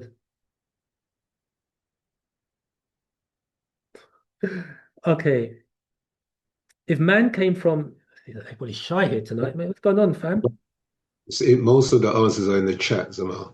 Oh, what they say in the chat? A few have said no, and I'll read it out for those who can't see it. So it's the answer is Adam, atom. This from James Rand. Adam to atom, Eve, electron. It's a question mark. Brown Sugar says no, because Nagar was here first. Yeah. STM to everyone says no. So that's three answers to your question. And before then, there was a question, but I think you're doing your topic class, so I'll leave it till probably closer to the end. All right. Okay, so here it is. If let's say somebody said yes, man come from Adam and Eve. Let's say you got a religious person. You talk to a person, they're religious, and they say, yeah, man came from Adam and Eve. If you go to Genesis, you read from Genesis chapter 1, verse 26 to 28. Verse 26 says, and God said, which is Elohim, said, let us make man in our image and after our likeness, and let them have dominion of the fish of the sea, fowl of the air, every creeping thing, etc., etc., etc. Then in verse 28, it says, be fruitful. God said, be fruitful and multiply and replenish the earth. Now, when it says be fruitful and multiply, it means have sex, have many children, and replenish the earth. And the operative word there is replenish. That means that there was people on the earth, something happened to the people that was there, and the planet needed to be refilled with people again by the word mole in the Hebrew. And the same thing is said to Noah in Genesis chapter 9, verse 1. And if you read, and the same thing is also said in Jeremiah chapter 4, verse 23 to 28. I don't know if you're all, if anyone's got Blue Letter Bible on them or Bible on them to read Genesis chapter 1, verse 26 to 28. Because if you are propagating the doctrine and you come across a religious person and ask them the question, we got to know, you got to have your ammunition. So has anybody got Blue Letter Bible or anything like that to go to Genesis chapter 1, verse 26 to 28?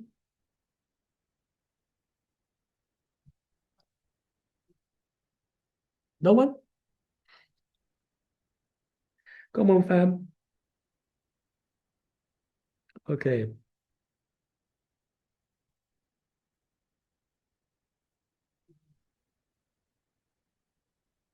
I just want to go back. And this is a little note I wrote here. I'll just read it out. So, according to religion, man did not come from monkey, they came from Adam and Eve. As good and as simple as it may sound, according to God's book, it is not scientifically correct. And if you go to, as you said earlier on, if you go to YouTube, type in The Reading, Secret of the Seed, and then put Dr. Malachi York, you would be able to hear the master breaking that down. It's a reading, okay? This is what Google says about the cut of 2 chromosomes from 48 to 46. And it says, according to Google, Australopithecus Australopithecus basically means called southern ape. These are the ones that were in Africa.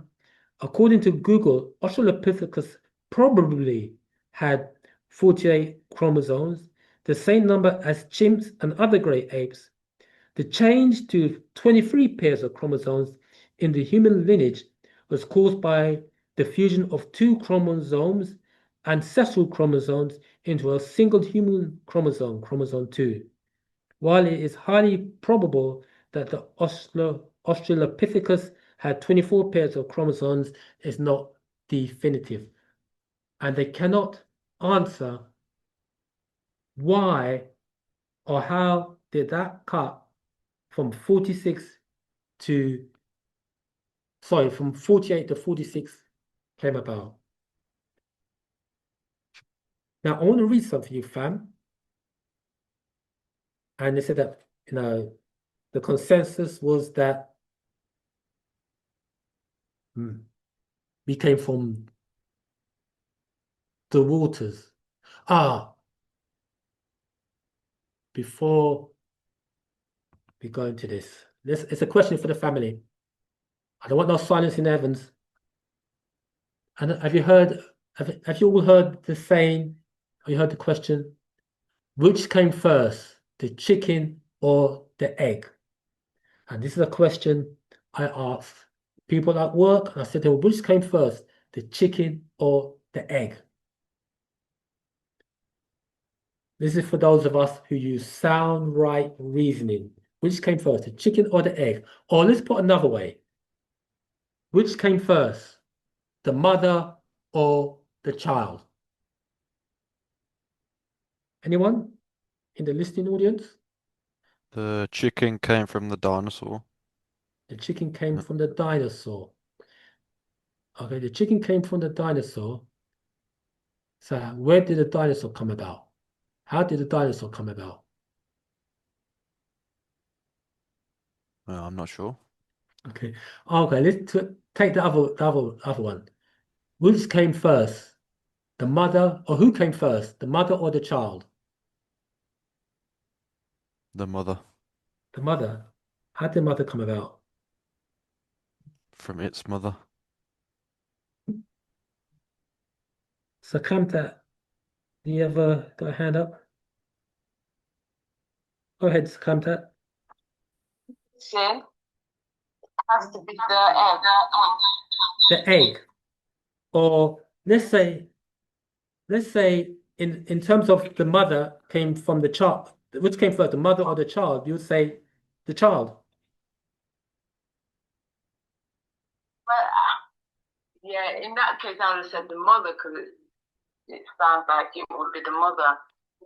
The For mother. some reason, I'm gravitating to the egg.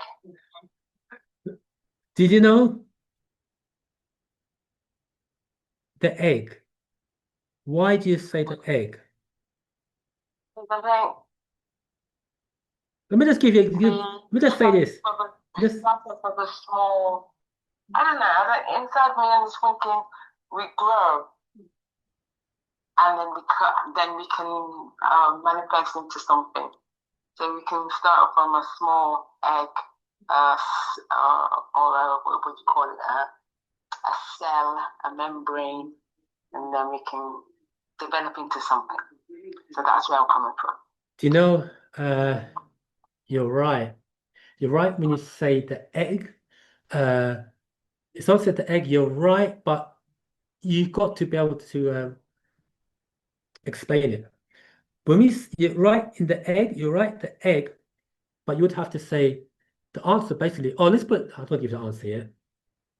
How say you got a tree, an oak tree. How did the oak tree come about? Okay, so Kamtat, you're the one who started it. How did the oak tree come about? From the what? From a seed. From a seed. What's in the seed? What's inside the seed? Yeah. Oh, good question. What's inside the seed for it to become an oak? The what? Cells. You're on the right track. You're getting warmer. What's inside the seed for it to grow into an oak tree? The life force. The what force? Life force. The life force. We're not getting. You got a bit higher, but come back a bit. What's in the seed? The seed within the seed, there is. It's DNA. 3 letters. What's that? It's DNA. The DNA. Okay. So you get that? Got it. So let's see if you really got it. Which came first, the chicken or the egg? The egg. Why? Because of the DNA. Oh, you would say, yeah, you're on your right track. So rather than say the egg, you have to say the DNA or the seed to produce the egg, to produce the chicken. So the seed came first. Which came first, the mother or the child? You would say. Would I say the child? Would I say child? Go back. Where did the child come from? You said it earlier on. The mother. The seed. The seed. Always say the seed. Okay. Or the DNA came first. Is that correct? Okay. Correct. Right, let's take it to the next level now. Where did the DNA come from? We're going back now. Okay, so DNA.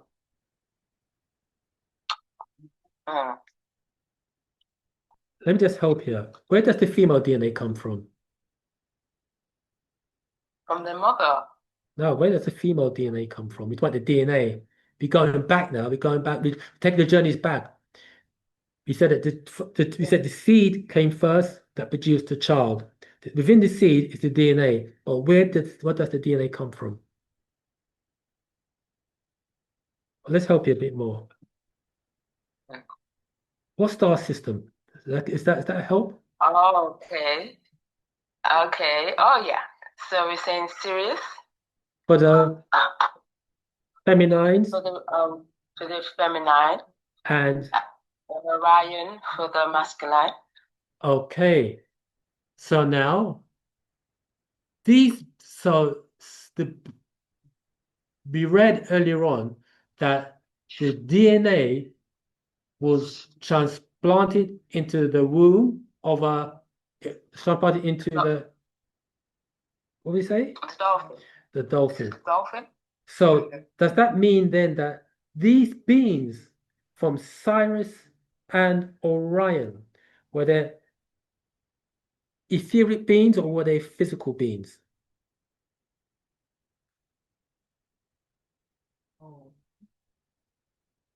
Say the question again. The beings from Sirius and Orion, were they physical or were they etheric?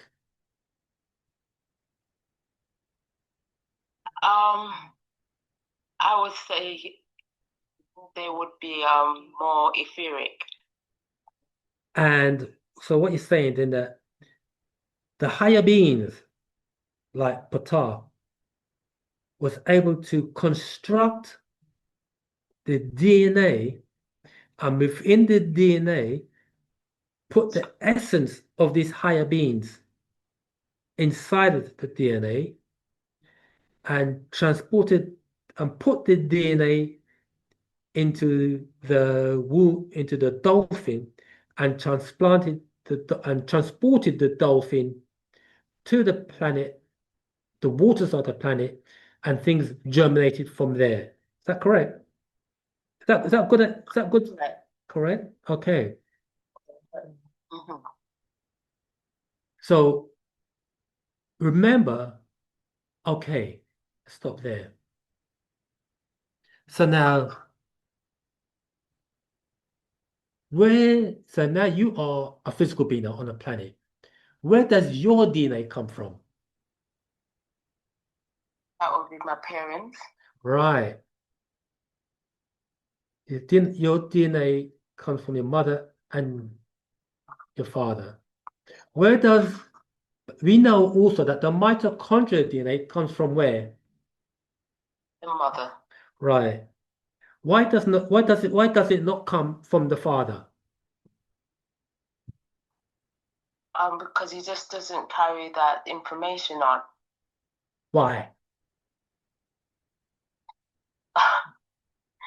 Why doesn't he carry the information on? I don't know. He was designed that way. Okay, so you got you're right, but you got now to break it down. So you got the sperm head and you got the sperm tail. Within this head, remember, do you know that? Remember? So where's the DNA there? Where's the mitochondrial DNA Micro is in the egg, yes? of the female? But what about the male? And it's in his tail. So when it germinates the egg, it actually cuts off. It doesn't enter into the egg. So it's not carried forward. Am I correct? You're correct. Only the cellular DNA is carried on. How we know this is because you'll have a child, and the child, male or female, will have features very similar to the father as well as the mother. And we know that the mitochondria, as you said earlier on, the mitochondrial DNA is only carried on by the mother. Okay, from mother to daughter, etc. Okay, now your etheric essence, how does it get into the sperm? Do you know that? Because remember, we said we are spiritual beings having a physical experience, or we say we are Etherians having a physical experience. So how did the etheric side of us become physical? Mm. Is that during the process of the child developing in the mom's womb? Does something happen at a certain period of time? I'm not too sure. Before that. Before that? Before that. You're on the right track, but before that, how does... Okay, you're on the right track. I know I'm testing you, but we're stretching your abilities and capabilities. You know that we have inception, conception, and reception. Had a conception. What? Conception is what happens? When the woman conceives. When the baby is conceived. It's when the egg and the sperm meet. Correct, that's called conception. And reception is? Reception? I'm not too sure. Oh, birth. Sorry. Birth, okay? Birth. That's okay. Reception, okay? When the child is born. Or incarnation. So, but before reception, there's conception. And before conception, there's inception. Inception is mental. We are introducing new terminologies to you. It's not really new because it's in the scrolls. But I'm going to introduce something new in a minute. Okay, let's read. This is coming from Existence, How and Why. So when we say, did man come from monkey, did man come from Adam and Eve, did man come from fish, we're not going back, we're going back, we're going back, we're going back. I just want to read, this is from Existence, How and Why. And this is from verse, do you have that scroll with you, Samantha? Existence, How and Why? No. Oh, okay then. I'll read it then. This is page 19. Those of you who got it, flip to page 19 and read it. Verse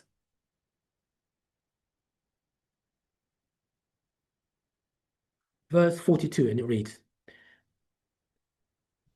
in other words, order and disorder exist, and out of one comes forth the other. So just like in Chinese dualistic philosophy, they've got yin and yang. Okay, so in fact, order and disorder, exist at the same time before they exist in the same place as dark matter and dark energy. Because once you think of what you wish to make or create, it exists in your mind. And that's called inception, which is in the mental realm before space. Let's go here. Then, because once you think of what you wish to make or create, it exists in your mind. Okay, that's inception. Then that is in a state of time existence. Or the moment you come up with the idea, it began to exist in time from that first thought. That is inception. Yet not in space or matter as of yet. Once you shape or fashion, make, create, or birth the thing, now it creates its own place or space. The thought is the inception. Once you begin to make a black print, it then becomes conception. You conceive the idea or that thought. And once it is born, it's now reception. Once you shape or fashion, make, create, or birth the thing, now it creates its own place or space. As the baby forms in the womb of its mother, it creates its own space to facts, to time, to thought, then the place. And stop there. So now you heard the cliche, as above, so below. So the same things that happens, it's the same thing that happens in the etheric realms. Before anything becomes physical, it is in a state of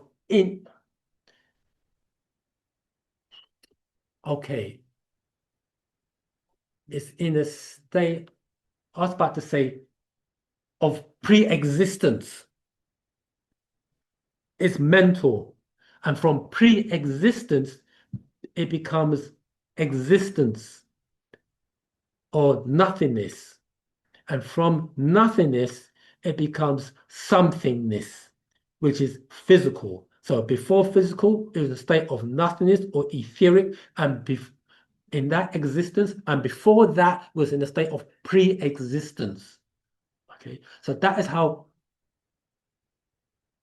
or the higher beings that are in that state of pre-existence, that is the train, let's say for lack of a better word, the train of thought. That's how things are thought, inception, they then conceive, and then they receive. It comes down by way of tones, frequencies, and vibration, and it materializes. Okay. What has happened is that we are in a day and time whereby we are interfacing fourth, fifth dimension extended. That basically means then that what we think is the time lag is getting shorter and shorter. We are reaching the point whereby when we think of a thing, it materializes. There is something that when we think of a thing, it precedes us. So when hey, look, I was just thinking about that, and bam, it's there. This is what's happening. This is the day and time that we're in. Okay. Now, so I hope that. Thanks for that, Sakamtat. Hope I didn't. Just want to exercise your mind. I enjoyed that. Cool. Oh, You're welcome. Now, we said that we came from the waters. I want to read something here. Let me just. This is coming from. What's this? This is part of that.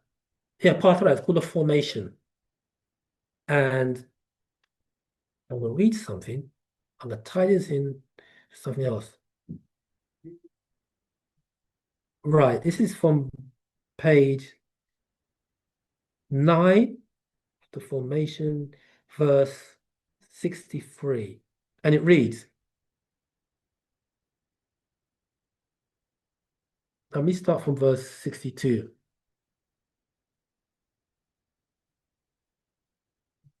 Let me start from verse 61. There's so much to read here, but anyway, it reads, it'll be good for time. Yes, verse 61. These were to be kept from you. Their best kept secrets are our actual fact, as we remove their religious lies with Wunawap. 62. You see, Munwapo, the Wapians, the Jasad flesh and the man blood children of Pa Nadaru, Pa Salafu, and Pa Garu, the Nadaru, the ancestors of the Negroids. 63. The Nadaru ancestors of the Negroids started being born after Pa Hamanu, the Ogdod of the sea. And it's got here Nu, Nun, Nuntat, He, Hak, Haktat, Hak, Katat, Kak, Amuntat, Amun. 64. The deities Rei, Reitat, and their 65, and their Nutatu. It's much easier if I read Mispatia. Nutatu, seed onto our earth from the deep. Pa Sabatu, the innards of the earth. Matriarchal. Tafaf Natat, Tefnut, Shawol Shu, Nutat, Nut, Sabab Geb. Patriarchal Astaf. Then you've got Asar, Osiris, Ashtat, Isis, Satach, Seth, Nababtat, Hatat, Nepthys. I'm just going to continue reading. Let me jump to 68. And on planet Earth, where these seeds inhabit and grow to maturity of the 9 race of deities, or species of Nagaru Negroids, who grew this universe and were born at and from the source of the Nile River in equatorial Africa. So originally, there were 9 races of Nagaru Nadu who grew this universe. So in the Nagaru Nadu, in our etheric state, it lets you know of our accomplishments. 69. As Pata'ite females growing 4 feet 5 inches, the males 5 feet 4 inches, called the hydro pygmy by the giants who came to Ta'a, whose females were 7 foot tall and the males Tasu 9 feet tall. These were the Natharu. 70. Remember Munwapo, the original Jasad, flesh and the man blood deities, Par Natharu, on Kawak planet Earth, birthed the first world people, Pa Nagaru, the Negroes, on this orb, Ta'a Earth, had to be sufficiently prepared by natural nature, spiritually, physically, as well as mentally, to withstand the great heat and high humidity of a very young and powerful atmosphere, which existed at birth and beginning of this Wahoo Makwan universe. 71. This atmosphere attracts our soulful ancestors still. 72. You Pataites, Nubans, the first creation, the first to stand, walk, and speak here was in the deep waters. Continue reading 73 and come at a point here, fam. Then you were thrown onto the dry Sahara land by natural occurring events in nature, such as tidal waves, hurricanes, and tsunami. 74. Remember, this was long before any other humanoid. Let's quickly jump to verse 78. You find today 4 different features of Pa Nagar Solal, the Negro race. 79, the very tall, then the very short, and those in between. 80, we had no Wabar hair until after we came out of the waters as Mudgan-u, mermaid and merman. Okay, let's stop there. The reason why we had no hair, or the reason why we got hair, is really just to induce more electricity into the body. Now, I want to read something here about the 9 Nagar Nadu deities. See if it's if I could find it here.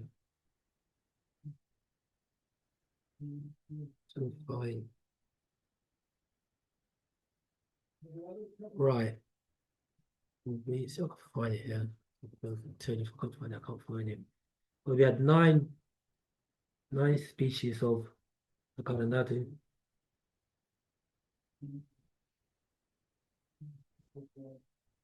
Right. Now, what I'm doing here now, if I'm reading I don't know if you guys, have you all heard of a book called The Nature of Nature by a guy called Afro Uno? No one? Anyway, I'm gonna read it. I was very fortunate to be given this copy here. I'm reading it. This is from book 2. If you guys, I don't know if you've got to get this book anyway, but anyway, let's read an excerpt from here. And it reads, it goes here. This talks about the SMAT circle, and it tells you of the hydro pygmies and the 9 different races of Nagara Nadu who are in the waters. And it starts off with the hydro pygmy. Then you've got the geo pygmy, aero pygmy, pyro pygmy, zero pygmy, ecto pygmy, mellow pygmy, neo pygmy, and the vaco pygmy.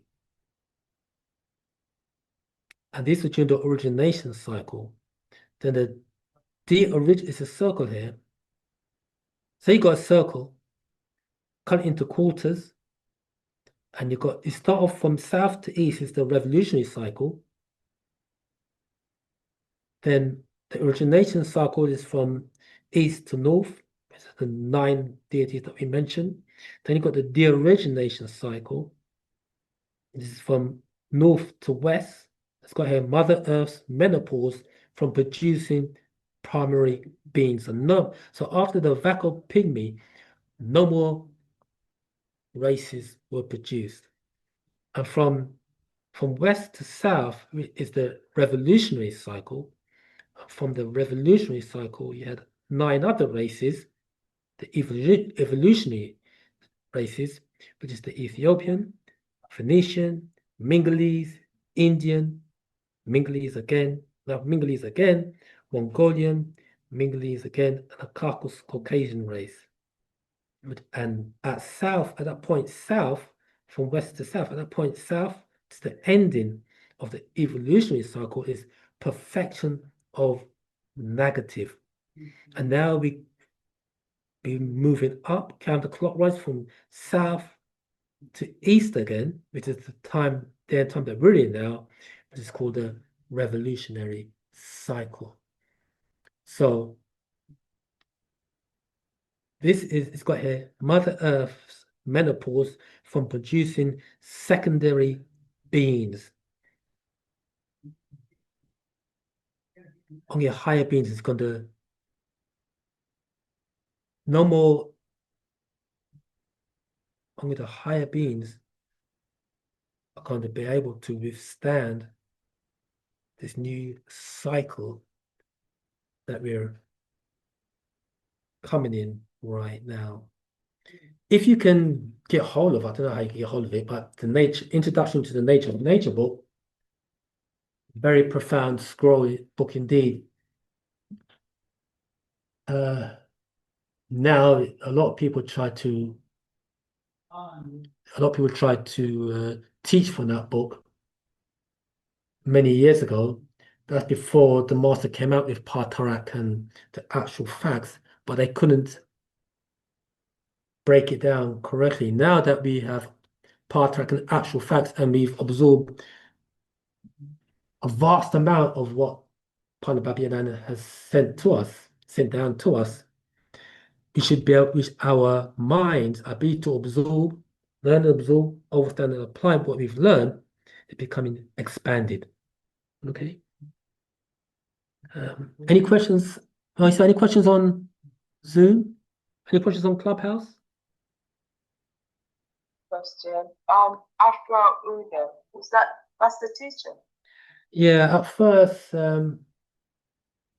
people thought it was some other guy, but there's an update saying that it's the master with his pen.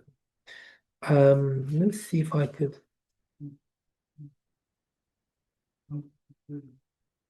Well, it's not in here, but how he broke down the name Afro Uno, he said Afro, one who is of African origin, and Uno, the first of those who are mentally resurrected. Afro Uno, the first of those Africans or Nagara or Negroids who are mentally resurrected. That's how he brought down his own name. So, yeah. And the master has actually put excerpts from there in the Partaraks, but you wouldn't know that unless you read the book. But it's in there, especially in the formation that we just read. He gave you mention of the hydropygmy. If you ask me, I think when the master comes out, he's going to update that book. If you ask me, he may update the book and give us we will get a really great build from that. We just have to be patient and wait. I just want to go back to this scroll here, the formation part, and it reads, it's verse 84. This corrupt planet was our home before chaos and disease was grafted and made to resemble man, the human beast. Now, when it says this corrupt planet was our home before chaos and disease was grafted and made to resemble man, the human beast, if you look at the smart circle from south, gone counterclockwise through east, through north, down to west, there's no disease on the planet. There was life. And then it started to, actually from north to west, things started to wane. And then from west to south during the evolutionary cycle is when we entered the death cycle. Okay. Go ahead. Yeah, I found an update for you if you'd like me to read it. Oh, please. Okay, so this is from an update dated August. I don't have the year, but it's the last paragraph. I'll send it to you after this. It ends by saying, I started at age 13. The grades called me Afro Uni, meaning the number one African in their tongue. In their culture, Nu Wupu. I wrote my first writings and showed it to Sheikh Dawood. He said it's about time Africa had their own prophet and savior to all Negroes worldwide. I said, who, me?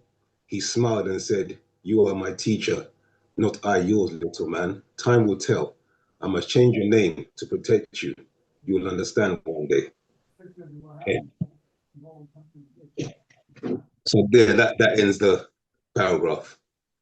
Do you want to read it again, Zamal? That's for reinforcement purposes to the listening Sure. audience. Right. So reading again from an update from the master teacher. I started at age 13. The Greys called me Afro Unu, meaning the number one African in their tongue, and their culture, Nuwupu. I wrote my first writings and showed it to Sheikh Dawood. He said, it's about time Africa had their own prophet and savior to all Negroids worldwide. I said, who, me? He smiled and said, you are my teacher, not I yours, little man. Time will tell. I must change your name to protect you. You will understand one day. You hear that? You hear that, fam? How it was the oh, Sakam, you want to say something? Sorry? That's an update. Unfortunately, just Second time around, it wasn't clear at all. It was muffled. Oh, I don't know if everybody. Oh, it was muffled. Oh, okay. What I'm gonna do, I'm gonna cut and paste it into the chat so you can all read it. Okay, great. So what he said is, what the Zamal Ushir said is that it was the Greys that gave Baba the name Afro Uno. Is that correct, Zamal? Sure. Yeah, it's the Greys that gave him that at age 13, and when he presented that to Sheikh Dawood, Sheikh Dawood said that he had to change his name as a protection, and that in time that Baba Yanono will become Sheikh Dawood's teacher. Right. Is that correct, Zamal? Sure, that's correct. Yeah. So there you go. Wow.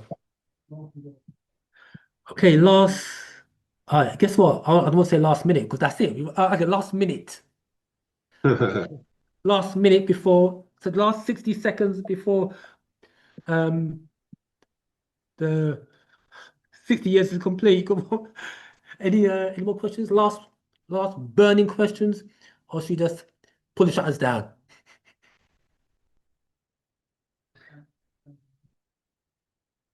Pull the shutters down. All right, fam. I hope that you found this class informative. You learned a lot. Now we know if you take anything away, and this is for you, Sakamta, you now know if you say to somebody which came first, the chicken or the egg, you start testing them to see if they could think, to see if they're thinking or reasoning. That's for you, Sakamta. Which came first? Yeah, test the waters. Ask them which came first, the mum or the child. Cool. All right, fam. We like to say tawakum. Thank you all for attending this class. Remember, it's you, the listening audience, that makes the class and gives purpose to us, student teachers of the master teacher, Pala Babinanan, to teach and to relay this beautiful message. Until the next time, thank you all, the moderators as well for helping out. And hey, you all, the listening audience, like to say tawakum. Until the next time, farewell and with divine love. Wadu. Wadu. Ashok. Oh,